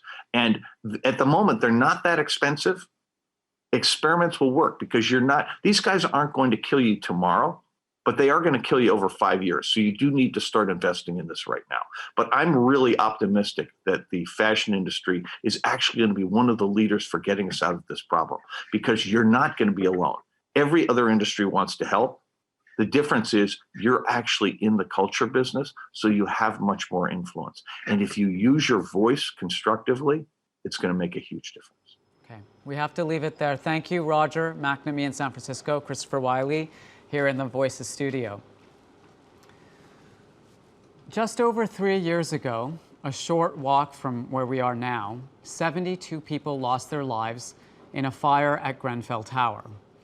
The tragedy shocked the country, but not the most vulnerable people in our society. They've long been failed by a system that still sees 56,000 people living in tower blocks with the same kind of cladding that fueled the rapid spread of the fire. All around the world, the poor and the vulnerable have been hit hardest by the spread of the virus and the lockdowns that followed. Those without savings are more vulnerable to the effects of furloughs and layoffs, and they're also less able to work from home. Simply put, COVID-19 is exacerbating income inequality, something that's come up multiple times already today, and it has exposed it all for us to see.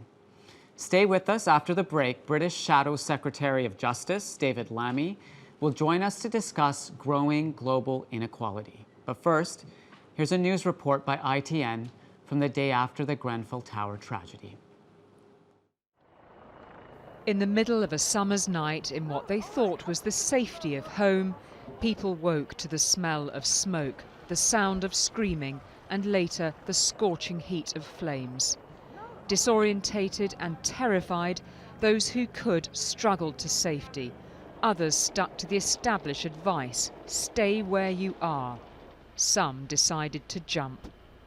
What must have been a fire in one flat was magnified and multiplied for reasons we can't yet be sure, to just about every other, all in a matter of minutes. A disaster of as yet uncertain scale. It's impossible to imagine the way ahead for those who called Grenfell Tower home. Normal life lies in the embers of this fire. Family, friends, possessions, memories. The kindness of strangers in offers of homes and beds and food is some comfort. But the numbness of loss and shock will hang over this place long after the last wisps of smoke disappear. If it ever leaves, it will only be when there is an answer to the questions: how on earth did and could it happen?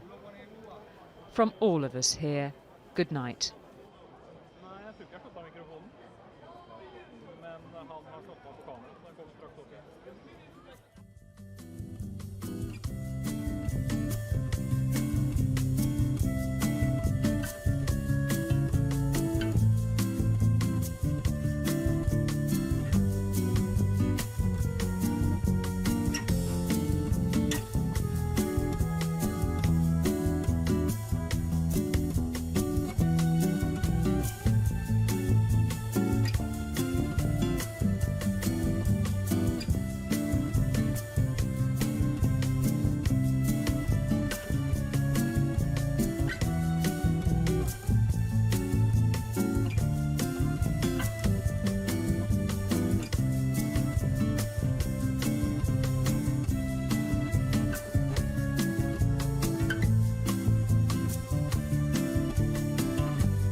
Welcome back to Voices 2020. Now I'm pleased to welcome David Lammy, a member of the British Parliament and Shadow Secretary of Justice. He's here to discuss the long shadow of the Grenfell Tower tragedy, which took place just around the corner from here, and how to address the growing inequality in society. David Lammy, welcome to Voices 2020. Thank you very much. Very pleased to join you.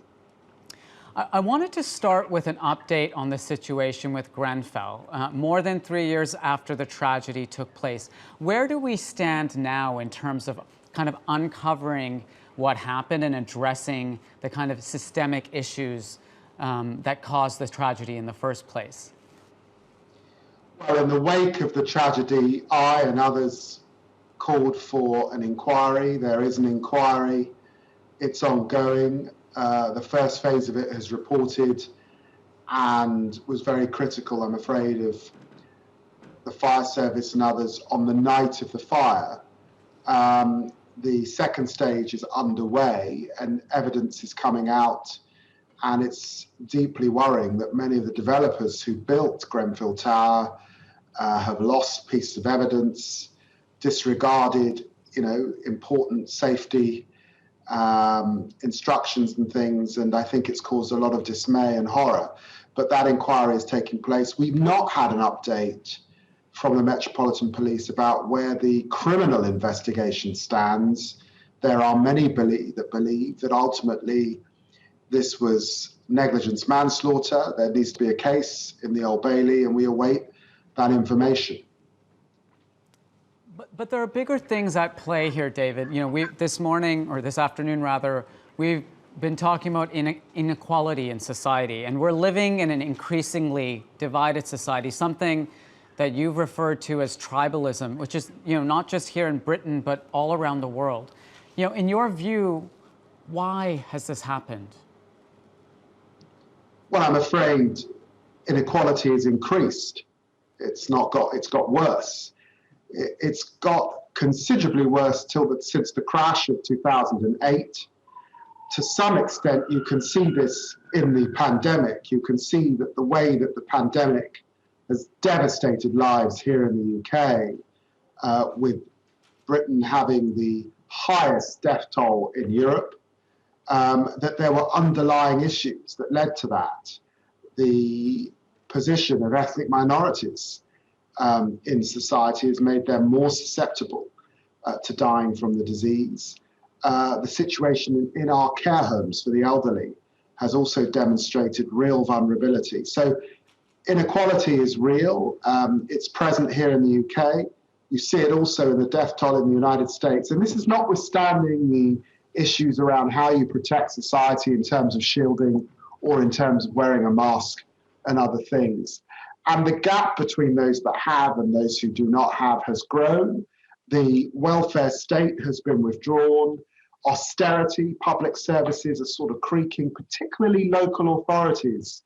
It's not just about the government, it's also about the local authorities who aren't just there to take your rubbish away, your library, your schools, your infrastructure, the quality of your roads, whether you've got youth services that are free and available for young people after school. All of these things matter if we're to reduce inequality and make people's lives easier. Very, very sadly, because I'm afraid we didn't fix the roof while the sun was shining in better times.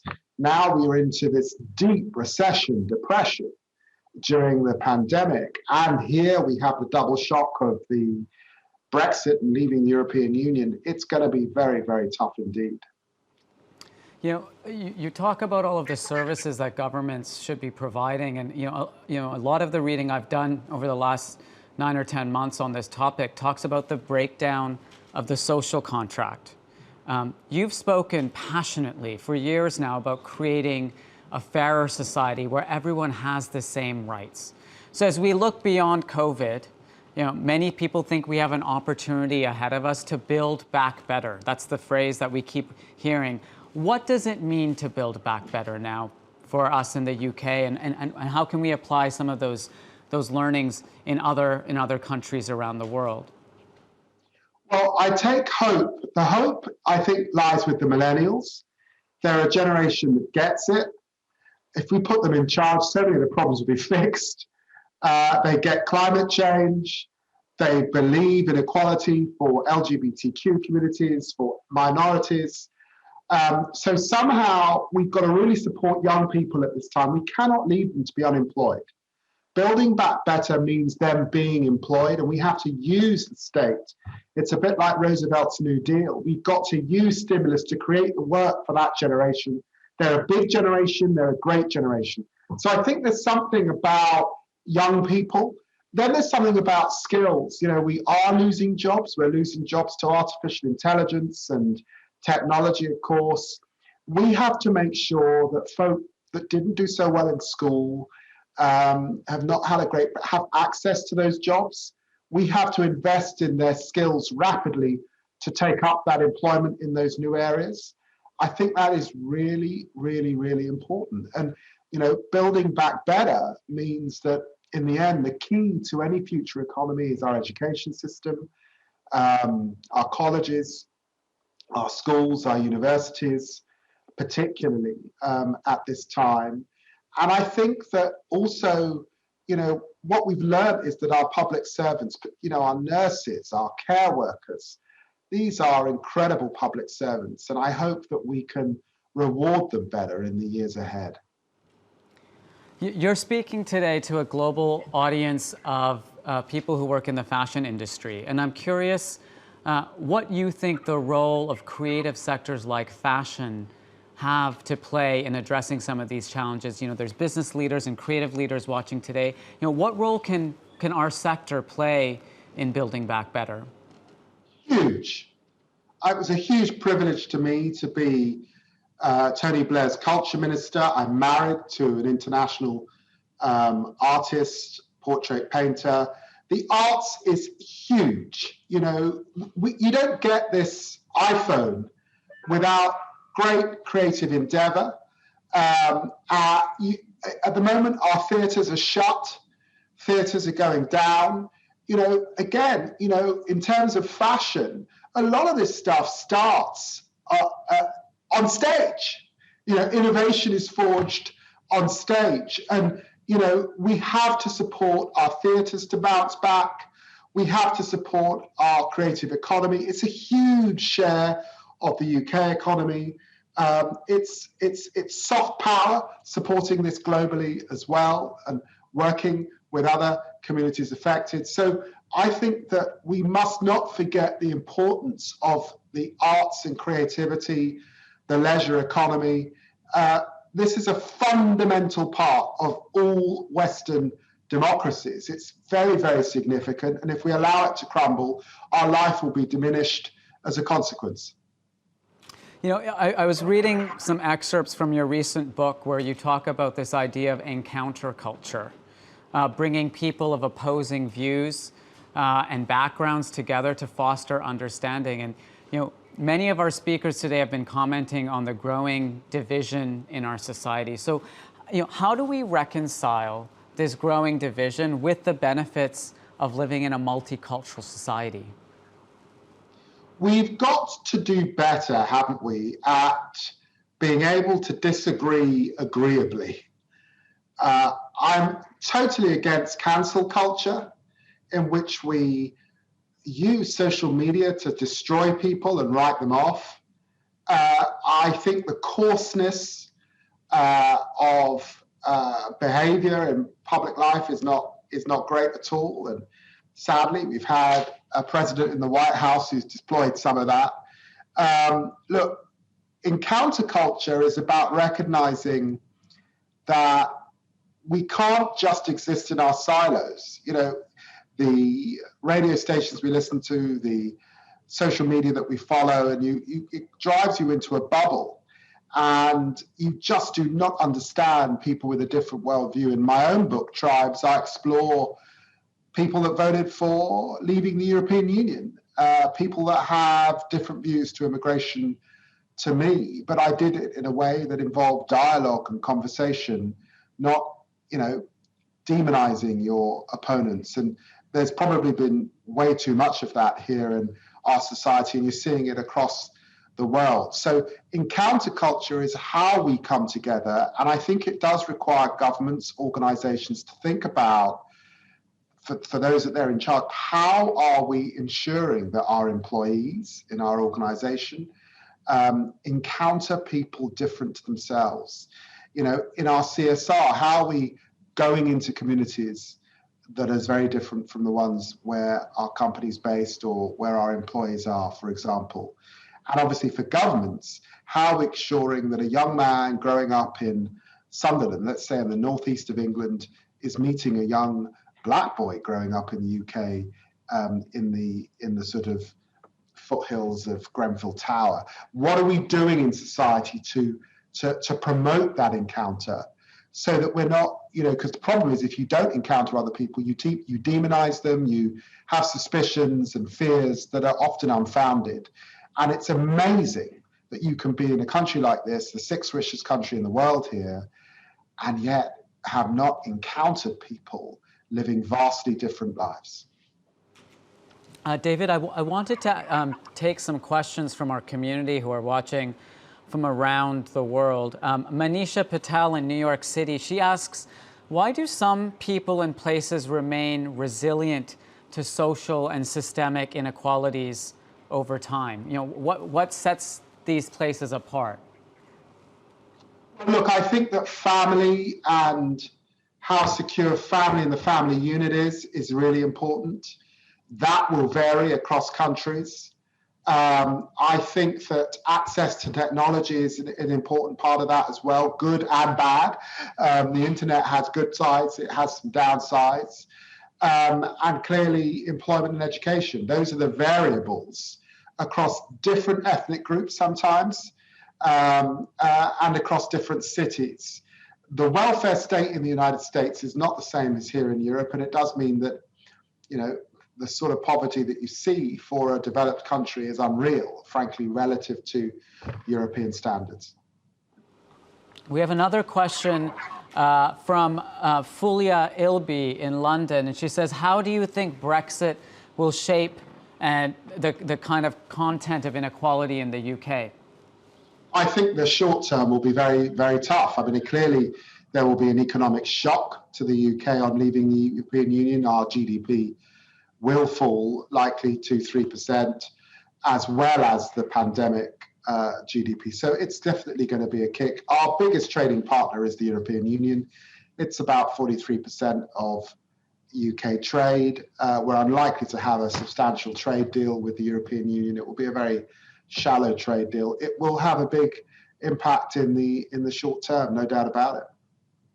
One final question, which is about some of the reports that emerged during the pandemic about garment workers in Leicester who were working apparently and reportedly in unconscionable conditions, forced to come to work and in non-socially distanced factories in the middle of the confinement period. I mean, what should governments be doing to be kind of cracking down on this kind of activity? Because we hear reports of it for years and years and years, and nothing is done. This is in part about enforcement. It's about a common set of standards. It's old-fashioned to believe in the trade unions, but this is why we have employment rights. And, in countries like the UK and the US, increasingly you've got big groups of people who are not unionized. They don't have a union. They don't have collective bargaining rights. They haven't got great working conditions. Sometimes they're on zero-hour contracts. And I think we're seeing during this pandemic how terrible that can be for individuals and how people have been breaching rules for years and years. So that's another one about building back better and learning from this and, creating the kind of economy in countries that make people thrive.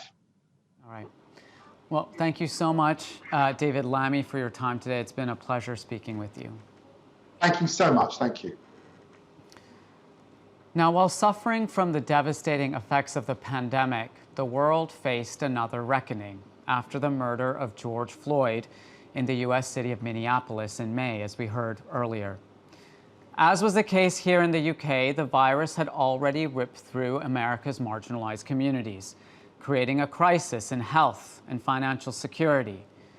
But the killings of George Floyd and other innocent Black people unleashed the largest social and political movement in the country's history.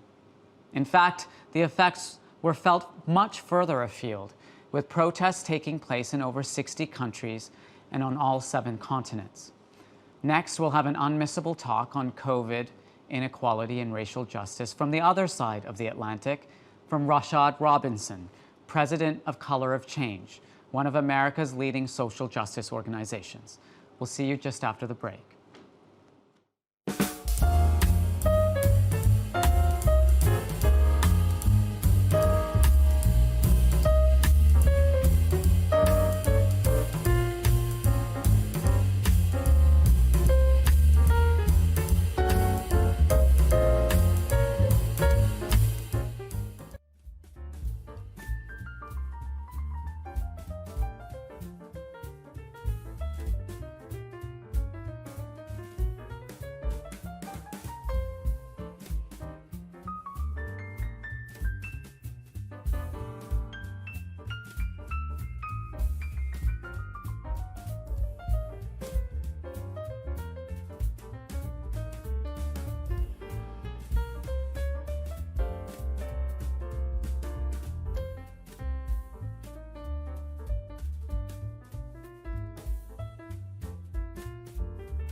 There are common refrains we've been hearing in the wake of the murder of George Floyd. It's time to take action. It's time to dismantle these structures, to take down the vestiges of slavery and colonialism that have been hundreds of years in the making. But how do we turn this awareness into action? To answer that, I'm pleased to welcome Rashad Robinson, president of Color of Change. Over to you, Rashad, in New York. Thank you so much for having me. It's a pleasure to be with all of you, and it's a pleasure to talk about racial justice, which is increasingly becoming a majoritarian issue as more and more Americans and hopefully people around the world wake up to racial injustice and commit themselves to doing the work.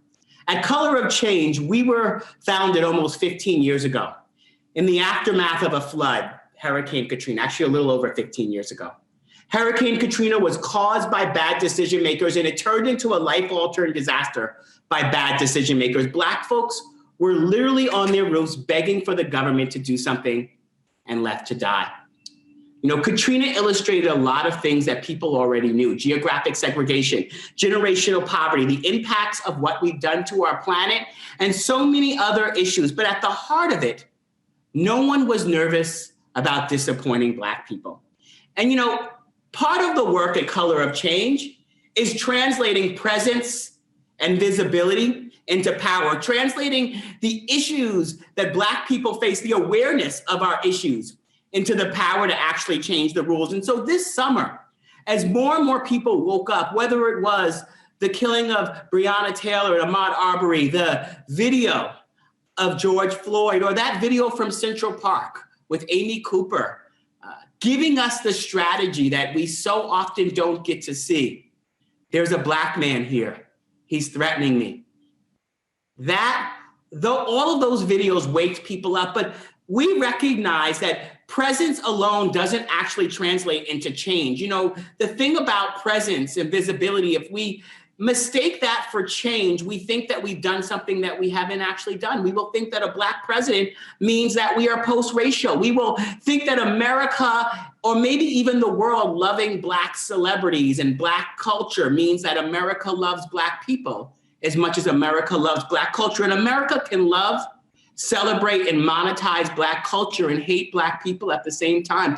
Those two things don't have to be in competition. And so part of what I hope to talk to you about is what we can all do to translate presence and visibility into power, to change the rules, to translate our caring into action. And so, part of this is really recognizing the sort of different worlds that we live in, the sort of different ways and the different responses that white people will get and Black people will get for the same exact interaction, that racism is not just about our individual feelings, it is about an experience that people have every single day. This just shows the differences in responses that communities get to not wearing a mask in the US. The ways in which racism undergirds and permeates every single aspect of our lives, and the ways in which, once again, not simply our caring, but the role of power, whether it's the written rules of policy or the unwritten rules of culture, sort of dictate the ways in which people engage. The other sort of way in which, I want to sort of talk about this issue and talk about sort of where we're at is recognizing the role of power, power being the ability to change the rules. We saw this summer, I'm not sure if my slides are coming up. Okay, there we go. I want to go one more. We saw many changes take place this year. And the question that we have to ask ourselves is, were they real changes in the rules that affect Black people's lives? Were they changes that actually made things different? We heard corporations saying Black Lives Matter. We saw celebrities speaking out. We saw people donating money. But once again, we have to continue to interrogate our role in sort of the way in which these issues impact people's lives. These issues impact sort of the engagement. And we have to start first and foremost by actually explaining and talking about the problem the right way. Far too often we talk about the issues of race in a passive voice. We will talk about communities impacted in active ways and the systems in a passive way. So we will say things like, Black people are less likely to get hired in the fashion industry, instead of the fashion industry excludes Black people.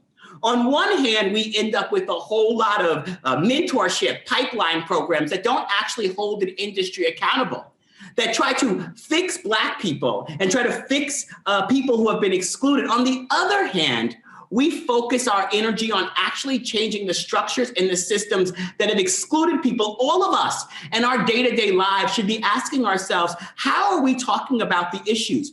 Are we talking about it in ways that lead to charitable solutions? Or are we talking about these issues in ways that lead to structural change? On one hand, when we talk about problems where the community is vulnerable, we spend our time trying to fix the people. When we talk about the systems and the structures, we spend our time trying to fix those systems and those structures. So, moving to the next slide.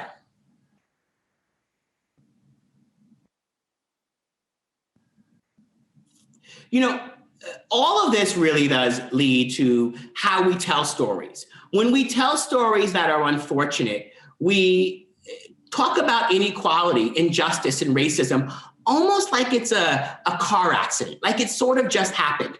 And when we talk about systems like that they're unjust, we end up actually talking about justice and structural issues. So there's a way in which we talk about the policing issues that Black communities face, and we talk about it like it just sort of happened. And there's another way we can talk about it, and we talk about how issues are manufactured, how choices have been made by government, how systems are structured and set up and are getting the results that they are designed to get. In each of these situations, we are making choices about the stories that we tell ourselves, the stories that we tell the world. And as a result, the work that we end up doing to fix the problems that we're facing. Every single day at Color of Change, we're trying to face this head on. We're trying to face down the sort of ways in which these issues sort of impact people at a clear and structural level. And this gets down to whether or not we see racism as individual or structural. Can we go to the next slide? And so, what type of injustices do people see when they see a situation? We can see a situation as individual, or we can see a situation as systemic. When we see a situation as individual, we think about our role in compassion and empathy. And yes, many racist situations are individual. This is the instance of Ahmaud Arbery, who was tracked down in Georgia by white supremacists, and he was shot and killed. It was on video, and it was individual. Individuals had to do that action, but it was also structural. It was structural because for quite some time, those individuals that killed Ahmaud Arbery were let go free. They were not held accountable. The district attorneys in those jurisdictions decided that there wasn't sufficient evidence to charge, that with a lot of Black people that have been harmed and hurt on video, there was not going to be justice unless a community got involved. And think about how exhausting it is that every single time a situation hurts or harms your community, that you have to mobilize for some semblance of justice. That doesn't actually mean you have justice in the end. And so, yes, there's the individual action of a person believing that they can kill someone because of the color of their skin. And then there's a systemic situation in which a jurisdiction or a society believes that that life isn't worthy of fighting for or defending. And if I bring this down to sort of the ways in which we think about our own individual businesses or our day-to-day lives, there's the interpersonal of how we deal with racism, and then there's the structural of how we engage with racism. And so I will sometimes hear a lot of people talk about empathy and compassion. And those are incredibly important tools and vehicles. We should all work to be empathetic. We should all work to be compassionate. But I think the question that we all have to ask ourselves is, what does an empathetic society look like? What does a compassionate society look like? What does our empathetic business practices look like? What do our compassionate business practices look like? If we say we are empathetic and we say we are compassionate, but we are complicit every single day in systems and structures that are harming people, are we truly empathetic? Are we truly compassionate? Can we go to the next slide? And so I think it's really important that we all recognize that our decisions each and every day do not exist outside of the incentive structures that keep racism alive. They are products of them. Every single day, we are making decisions in our day-to-day work that is either breaking down racism and breaking down racist structures, or we are helping to keep them up. There is no neutrality when it comes to racism. We are either benefiting and holding it up, or we are actively working to tear it down. And I think 5, 10, 15 years from now, we can all look back on this time, this moment, what we did, how we stood up, what we sort of contributed to making society better. And we are going to have to ask ourselves, did we use the tools and resources at our disposal to challenge the systems and structures that put people in harm's way? Or were we complicit in holding them up? And then there are some things that we have to continue to ask ourselves in terms of our actions as part of that. Next slide.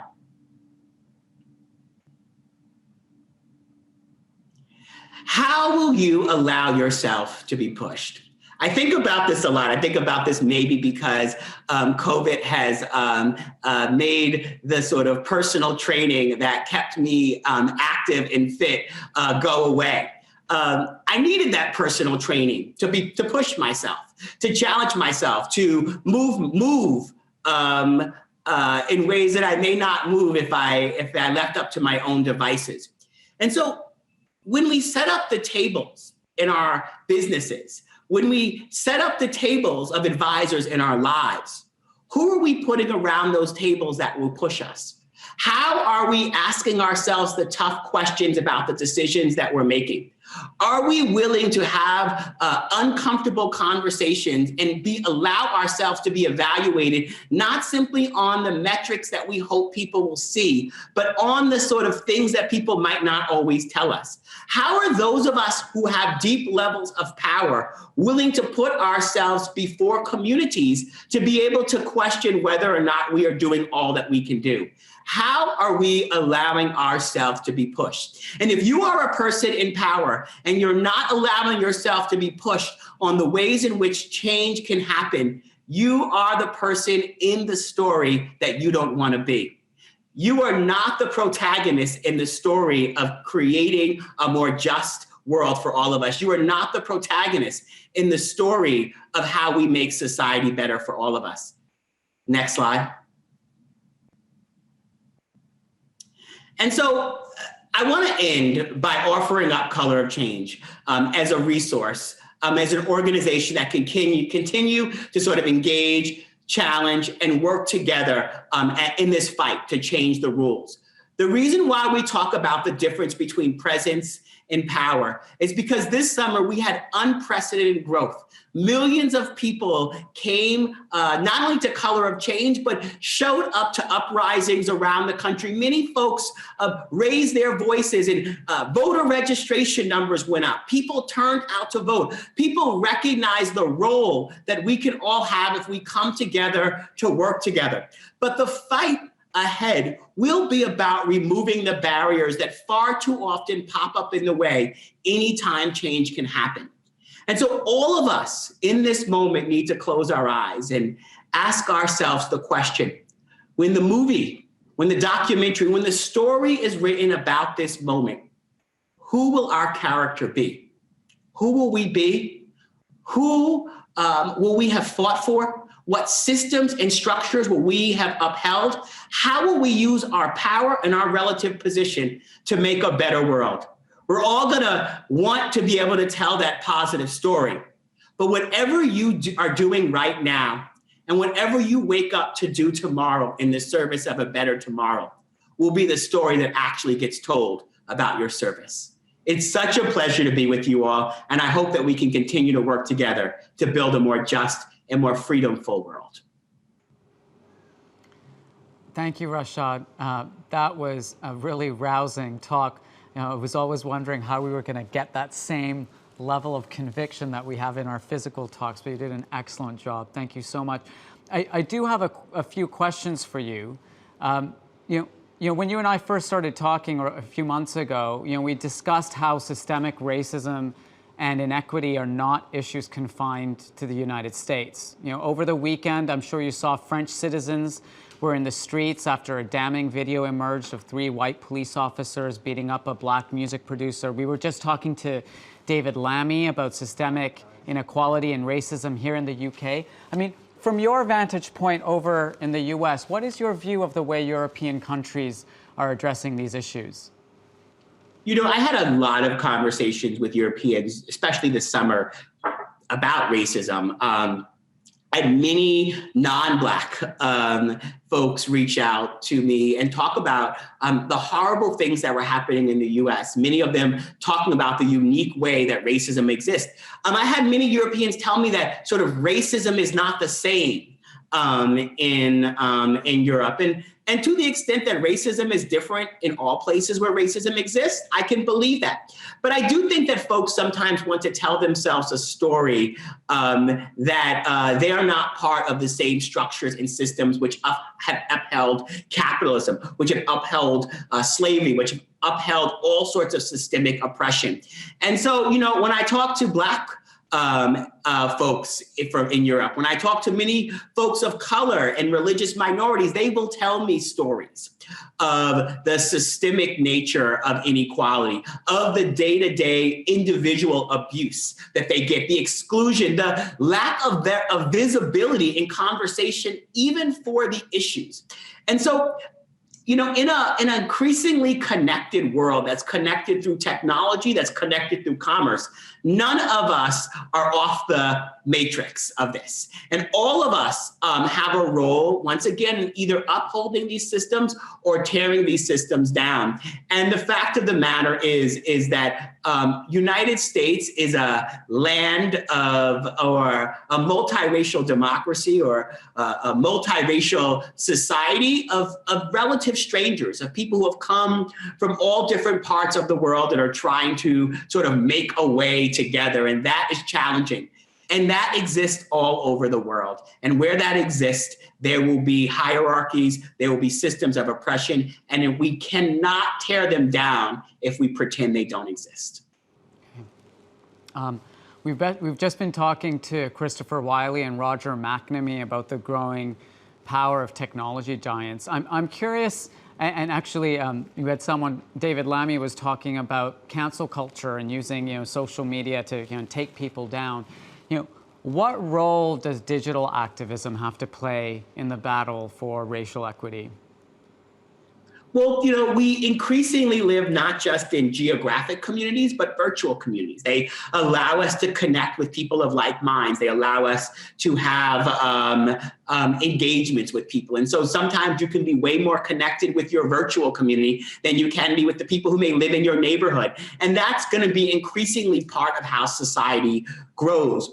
The challenge that we have with the platforms, once again, speaks to the ways in which inequality develops, where it's not unfortunate like a car accident, it is manufactured, it is by design. And so these platforms, which have been built for growth and profit at the expense of safety, integrity, and security, constantly sort of have incentive structures which allow for the sort of most hateful content to travel, which allow for radicalization of some of the worst sort of ideas and the worst sort of strategies, the white nationalist movements, to be able to sort of gain steam. And so we see this on the platform. We've also been able to grow and reach more people, engage people through our activism. I mean, Color of Change started with a single email to about 1,000 people and has grown to a movement of 7.2 million Black folks and allies of every race.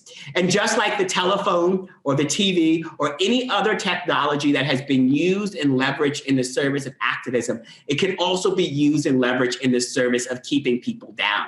And so no technology, once again, is neutral. And both in the design, which is very important, and in the execution, we have to be vigilant about making sure that racial justice, that civil rights protections, that human rights protections are at the heart of how we think about these, so that folks who are religious minorities, gender minorities, racial minorities are not under attack by technology that is supposed to bring us into the future, but is in so many ways designed to drag us into a past.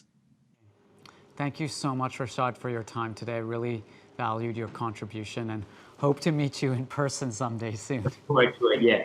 All right. Sometimes we need to take the issues of systemic inequality into our own hands to get governments to change their policies.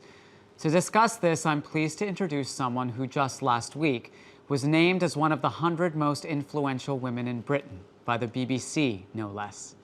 Have a look at this.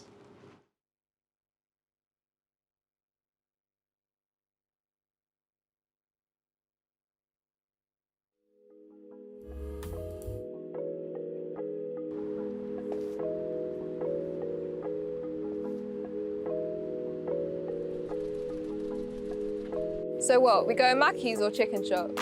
The ultimate question amongst a group of friends going out. Ironic, because the two are variations of the same, both deep-fried junk, just under a different name. In a world full of choices, it seems we don't have many. Can't have nice food without spending a pretty penny. And that's the pretty price that many can't afford. We'd rather that 99p option on the billboard. Speaking of advertising, I really wonder why they use cartoons to catch my little sister's eye. Using kids to sell products, how can you justify sacrificing our health for your wealth? This has to be rectified. This isn't just one instance, it happens all over the scene. Young people's health is on the line, from London to Aberdeen. Whether it be supermarket shelves or school canteens, we deserve better. We cannot live by these means. It's about time the food industry put our well-being first. I don't want diabetes, obesity, or anything worse. It's frightening that junk food is our automatic reaction. When we're feeling hungry, this needs direct action. We're already worrying about racial justice and the Earth's condition, yet we still have to fight for a fairer food system.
Originally from Ethiopia, Christina Adane is 17 and lives in South London.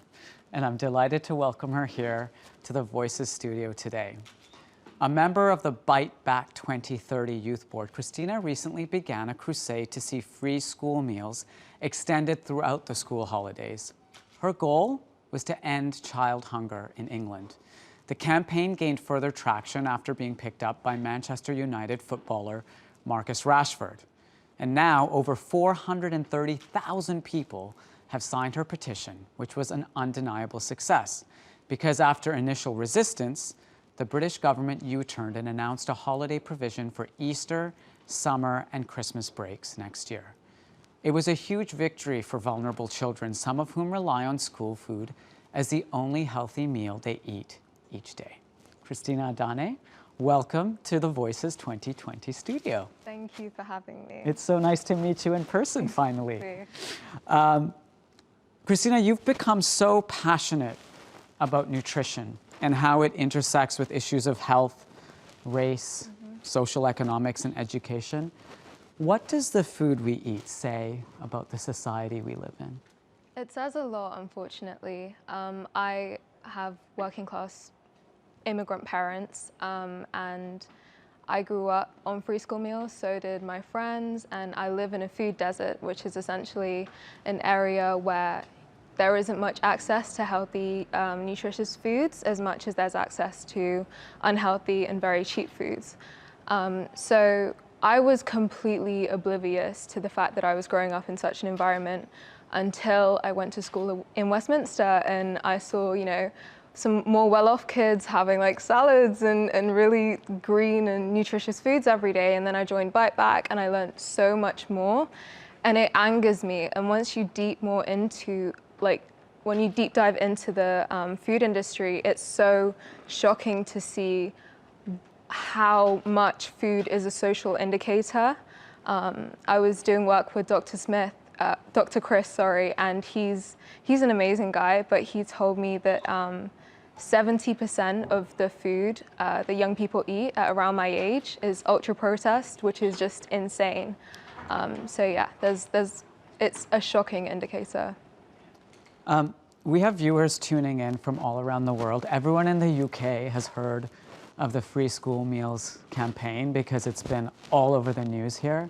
But for people who are maybe tuning in from elsewhere, can you just explain a little bit about what you were trying to achieve and how it all kind of happened? Right, so I started a petition back in April this year. So it was like the 8th week of lockdown, and the thing that really motivated me to do it is the fact that we were in the midst of a global pandemic, and families, they didn't have much money coming in, and parents are really stressed, like having to take care of their kids like 24/7 all the time.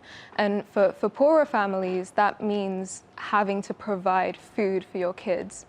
And if you don't have the money to do so, that's really stressful, right? And then the government suddenly took out the provisions for free school meals on the half term of May. And I was shocked. Everyone at Bite Back 2030 was shocked, because why would you do that? That's the most nonsensical thing. So I started the petition out of anger, essentially. And where did you do the petition? In my bedroom at home. But like, did you use a website? Oh, right, yeah, change.org. They've been amazing. They've been really supportive with it. And yeah, that's the go-to for petitions, definitely. So how did it catch fire? Well, I don't know. Like, I was just watching the petition over the days, and it was gaining so much traction. And I was so shocked, because I'd never heard people talk about free school meals before. I'd never heard people even think about, child health. So it was really the first time that someone had spoken about this. And I think that's why it was so, that's why it gained so much traction, because people had never heard about a young person that was on free school meals actually talk about it, because it's so stigmatized to be such a bad thing. Got it. So for people who are watching, we have lots of people in the fashion industry. What can they do to get involved, to learn more about Bite Back 2030? And what are the goals of the organization kind of beyond the specific situation we find ourselves in now? So the fashion industry is one of the most influential and creative industries in the world, right? And I think that they can do so much to help young people find creative solutions to the problems that we have in the world. So Bite Back 2030 is a campaign that tries to help end child obesity by 2030, so half the statistics. And we fight the injustices of the food industry. So I've done that with the Free School Meals campaign. We're going to do that with a junk food ad campaign that we're going to launch. And it's completely led by young people. So I'm one of 100 now, 120 young people, and I'm the co-chair of the youth board. And we've literally got so many young people that are ready to work with and collaborate with the fashion industry and loads of other industries that help to essentially end the injustices that we see amongst the food industry, but also elsewhere.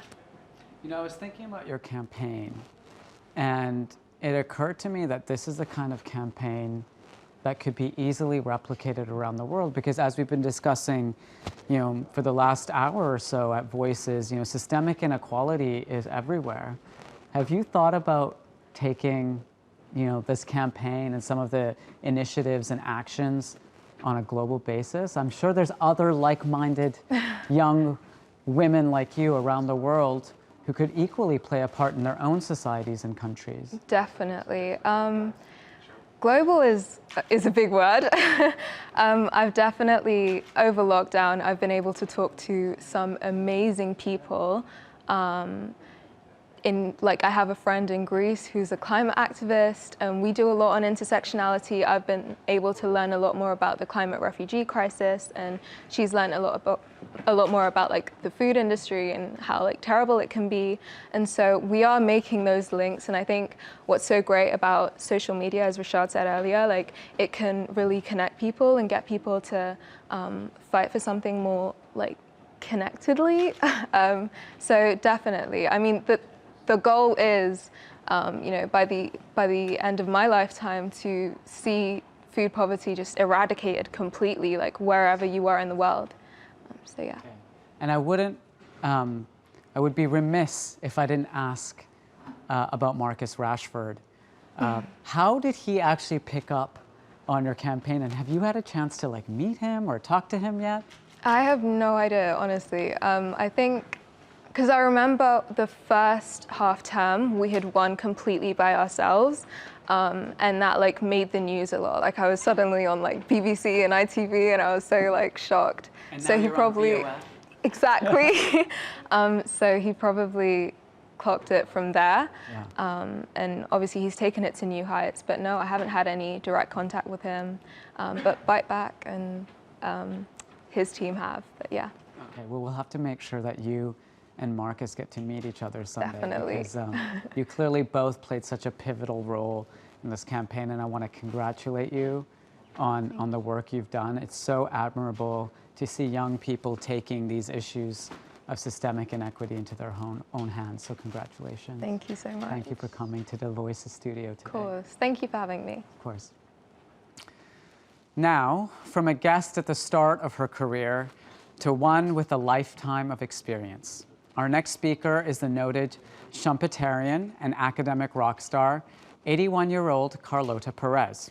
Indeed, one of my favorite economic theories from university is Joseph Schumpeter's principle of how creative destruction is a natural part of the business cycle, or a process of industrial mutation that continuously revolutionizes the economic structure from within, incessantly destroying the old one, incessantly creating a new one. Carlota's book, Technological Revolutions and Financial Capital, is quite literally the go-to Bible for many of the world's leading technology thinkers. But today, we're very fortunate to hear from the original source. But first, here's a short video that explains the core elements of Carlota's thinking on the new green global age of the information revolution.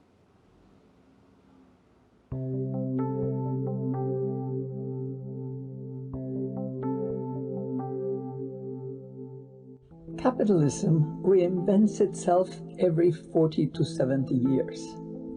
Each reinvention brings a new common sense together with a new set of all-pervasive technologies.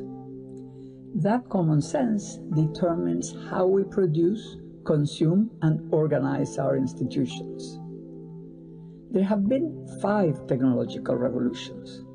The first one, the Industrial Revolution in late 18th century Britain, built canals for cheap and easy transport and introduced machinery and factories. 6 decades later, the age of steam, coal, iron, and railways began in Britain too. From the 1870s, the age of steel and heavy engineering saw Britain, the US, and Germany competing for leadership. It was the first globalization.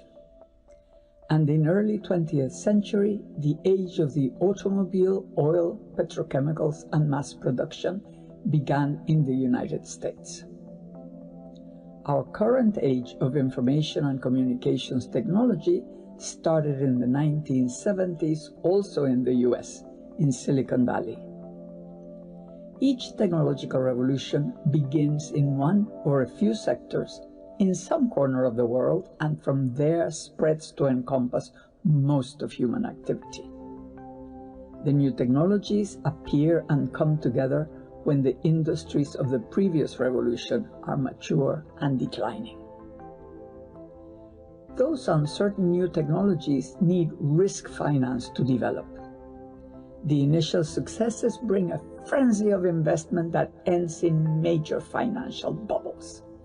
Their inevitable collapses bring recessions and social unrest. Those who lost their jobs and skills are resentful and tend to follow emerging populist leaders.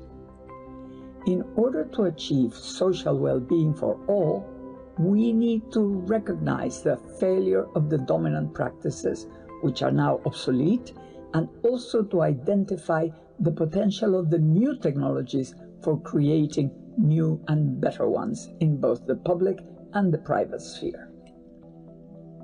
Since the microprocessor first appeared, and after the culmination of intense market experimentation with hardware, software, and organizations, we are in the aftermath of major bubbles and in the middle of a systemic crisis. The world is at the turning point, and we need to reap the full benefits of the digital revolution. In doing so, we must create the new fabric of the economy and the new social safety net. It is up to us to envision what the economy will look like and how society will benefit.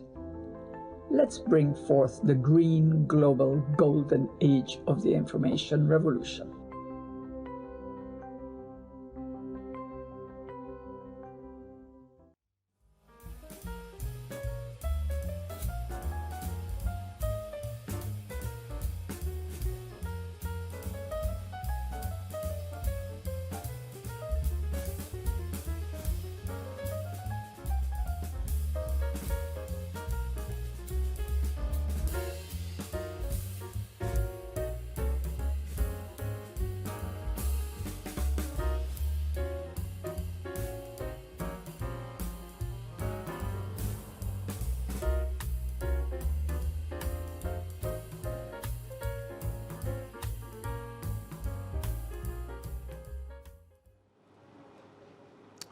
In our final talk for the wider world at Voices 2020, I'm pleased to welcome Carlota Perez to discuss the green global age of the information revolution.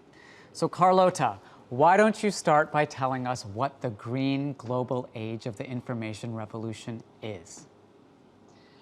I will definitely do that, Imran, after thanking you for inviting me and saying how wonderful and also very difficult it is to close this session with such brilliant presenters, which are both lifting our spirits, but also worrying us. I hope that my message is a message of hope and optimism. And it's not just because I want to be optimistic, but because I've spent most of my life studying history, the history of technological revolutions, and we have come out of such terrible times before. So that's what gives me my optimism. So as I suggested in the video history, we can shape the information revolution into a green global golden age. I guess you will ask what it means. What is this? What does it take to shape this thing? Well, first of all, we have to understand that the future has to be green so that it can be sustainable. We already know that the planet cannot take the way we've been living, especially not if we incorporate everybody, which is our hope. So what is this thing about? Well, first of all, it's a cultural change. We start by understanding that the planet is no longer an inexhaustible source of materials and energy and everything we want. We have begun to understand its fragility, its vulnerability. We live in a vulnerable planet. We have to take care of it. Waste has to become a source of shame. And our imagination needs to turn to ways of avoiding it. No more waste. Pride in reusing, in redesigning, in recycling, in using renewable things. Energy is not to be taken for granted. We're beginning to see conservation as the way to use it, and renewable sources as the accepted way of providing it. So these are the things that have to do with a shift in our culture. But we also have to change our aspirations. We need to change our lifestyle completely. And by the way, it has happened every time. The Victorian boom, the Belle Epoque, the post-war boom. The post-war boom, of course, was the one that created this mess that we're in now, because the mass production and the mass consumption revolution is the one that has made the planet into this problem. But we can change again. We've done it each time. What we need to do is to reimagine the good life and to have a different set of aspirations. What's happiness about? It's certainly not about maximum possessions, but about access to well-being. What's well-being? Well, many things, but basically lots of collaboration, sharing, and then in terms of how we access the things we need, rental, maintenance, all these ways, which are new ways, which we have to learn. Pleasure, what's pleasure? Well, it doesn't necessarily come from having lots of things. It comes from knowledge, from health, from creativity, from experiences, from communication with others, from discovery, and so on. All these wonderful things. And of course, comfort, but a comfort that's not based on waste, but based on being able to use again and again and having truly durable products. With our technologies, we should be able to make products that last 80 years, and we can. But planned obsolescence has made it that we need to throw away, buy new, throw away. So that's not possible anymore. We've got to find the new sources of pleasure that have not to do with wasting and with much. How about capital? How are we wealthy? Well, the most valuable capital we can possess is knowledge, experience, capabilities. Therefore, lifelong learning becomes an expectation for increasing well-being. So that's what it means for us all personally. What does this mean for the fashion industry? Well, it means a complete reinvention. It's up to you to reinvent what we understand by fashion. It's up to you to reinvent how we dress and when. It's up to you to rethink, reinvent, redesign. But sustainability is not enough. The future must also be global. And I'll tell you that, of course, we all want global development. We don't do much about it, do we? But the thing is that it's important for the advanced countries for both generous and selfish reasons. The generous reason is the obvious humanitarian one. Okay, everybody would like that to happen. But now we have another reason. We have selfish reasons, two big selfish reasons. One is that if every country were to develop, now that Asia is practically the place where all consumer goods, all the massive consumer goods are produced, we have lost all those jobs because they're over there and they're cheaper and they're not coming back. And if they come back with robotics. So what is it that development would create markets for? It would create markets for equipment, for engineering. Equipment would have to be redesigned for sustainability, for climate, for scale, and that would create lots of jobs in the advanced world, together with all the jobs that we could create by maintenance and making goods, making a rental economy. So those are two big sources of jobs that we could have, but particularly having markets in the developing world, every single country needing these things and redesigning them in such a way that that the planet can sustain them. It's also markets for education, markets even for luxury goods, because when countries develop, of course, they will have layers of different layers and different types of goods that they will require, more and more countries developing. But also another thing, which they would, if all the countries were to develop, then migrations would be reduced because you reduce the desperation at home. Most people prefer to be in their country. They have their friends and their family.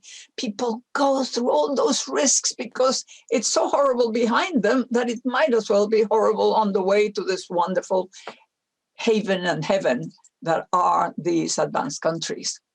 So, and then those countries from which these people migrate lose those brains, lose that courage, lose all that value, precisely because they have nothing to offer. So again, this would be good for everybody. Now, there is a lot of talk about deglobalization. We heard about it today. But the thing is that I don't really think that what we need is deglobalization. What we need is reshaping globalization. Up to now, it's been just chasing low cost. It has been concentrated in China or Asia, but it needs to be spread more evenly across the world, and it needs to be rethought, respecialization of every single country. In fact, every country has to start thinking of industrial policy. Yes, we've got to go back to industrial policy. This crazy free market thing, that's what has brought us to where we are now. So we need to work together, a win-win game between the state and business. And that's what we have had. Every golden age has been a win-win game with government staging the game and business benefiting from it, but the whole of society benefiting and not just the few, the 1% that's getting everything. So what other thing do we need this golden age? I mean, what else do we need to get this golden age to function as such? Well, we need to embrace and shape the information revolution. We have to be smart in its use. We need to turn products into services. We've already done it with films, with music and books. We might do it with access to automobiles eventually. We need many, many changes in the way we fulfill our needs. And the information technologies are intangible. They tend naturally to reduce the amount of materials we need to to enjoy whatever or to have whatever comforts. Of course, we need chairs and tables and beds and we're not going to disappear them, but we could have them rented in some cases. In fact, that's a long story, but it could even be that we stop thinking that we need to own our houses. We could buy the right to have a house and mobilize and go to houses. But that's a long story that I won't go into now. But we need to use ICT to minimize pollution and waste. We need it to enable effective and personalized healthcare. There is so much that information technology can do to improve our healthcare knowledge and our healthcare services. We need preventive medicine. We need all sorts of things where information technology can help. We need it to enrich education. We need to stop, we already learned now that it can be done, that you can do it. But that means everybody has got to have internet. We need universal access to internet at prices that are possible for everybody. And of course, to also strengthen communities through all sorts of other communications. Now, why can I be sure that it can be a golden age? Well, for both environmental and social sustainability. Every technological revolution, as you saw in the film, goes through times of inequality and times of wider social well-being, forced by social pressure, of course. The politicians understand that they have to. All this populism all over the world, all these leaders who get all the resentment of people out and all this thing, that's all because what we have done in the past, actually 40 years, is to make the poor poorer and the rich richer. And that's not possible. You can't have, it's not legitimate for the system to do that. So what we need is two components. Every golden age has two components. One is what I just told you about government action to create a win-win game between business and society. And the other one, the one that's implied in everything I've said, is a change in lifestyles, because that's what provides the demand that shapes innovation and investment. That's what provides the demand that tells you which way to go, in which direction to innovate. And both of these depend on social behavior and social pressure.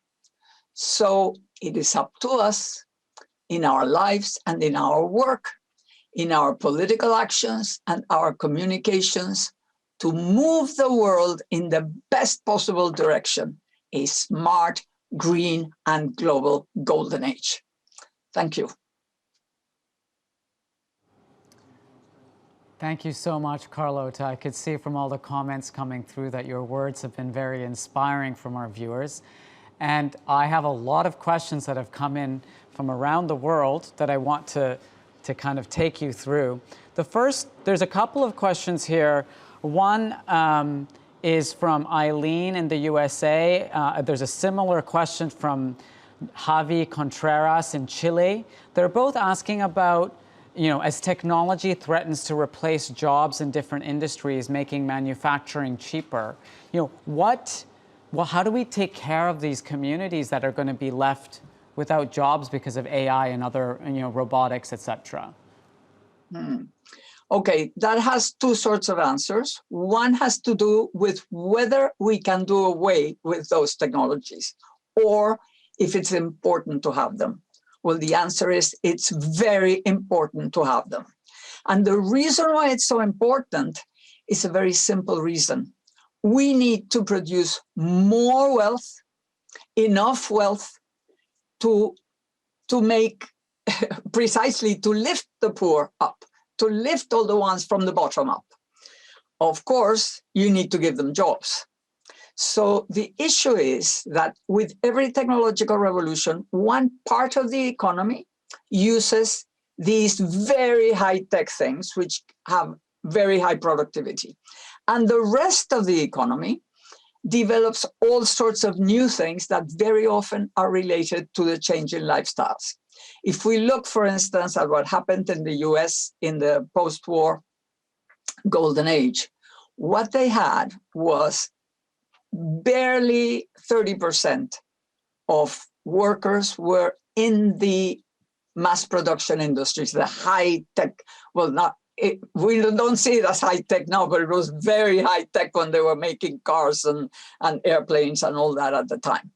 So the people who were working in that were very highly productive. The people who were working in all the things that the suburban life required, all the American way of life required a lot of services, retail, banks, this, restaurants, cafes, all those things, and mortgages and all construction, of course, a lot. All those things created the jobs, and government created lots of other jobs too. So in the end, the final result was that this extra wealth created by the very highly productive things and these extra jobs created by those other needs came together, and the salaries did not really represent big differences, but much less. It's only now that we have that problem, and that is typical of these periods. So that's my first answer, a bit long. I'll give you a second answer, which is that we need to discover what each area of the world, what each area of each country can do, and relive the whole, reinvent, but with consensus, not just government deciding, but working together with business to reconceptualize each bit of territory, each city, each community. We need local government to be much stronger so we can do this. And for the Chilean one who made the question, please go to my webpage. There are lots of articles about what to do in Latin America, including your country in particular. Okay, I have one more question here, Carlota, from Amin Abdel Wahab in Bahrain. And he says, as you highlighted, waste is a major issue in today's age.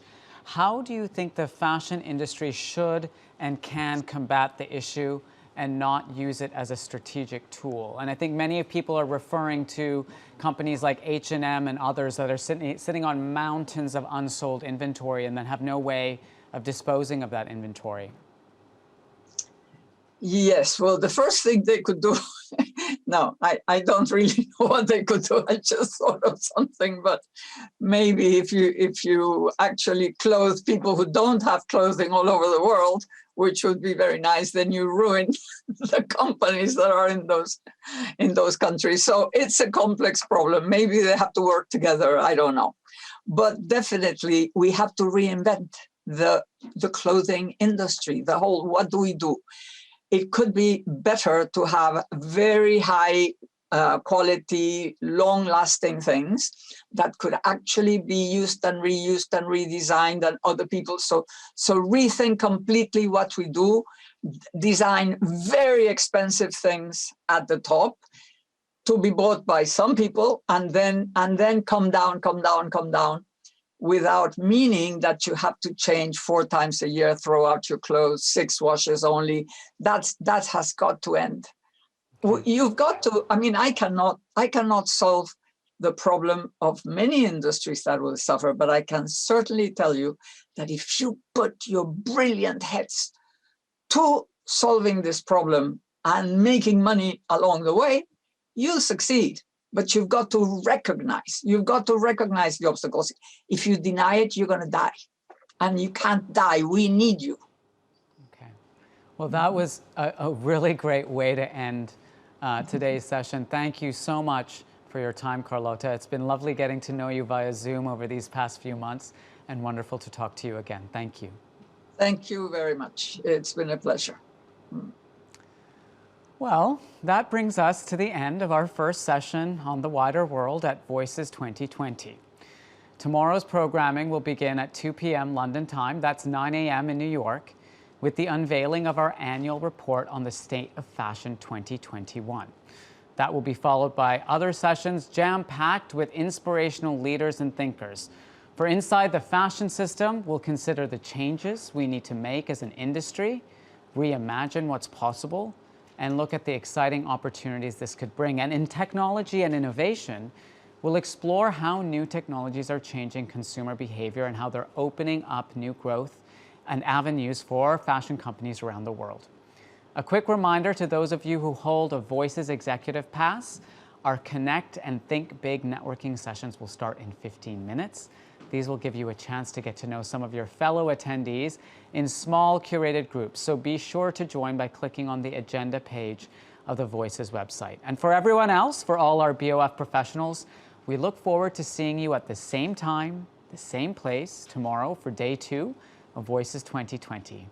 That's all from me from here in London at our Voices studio. We'll see you all tomorrow.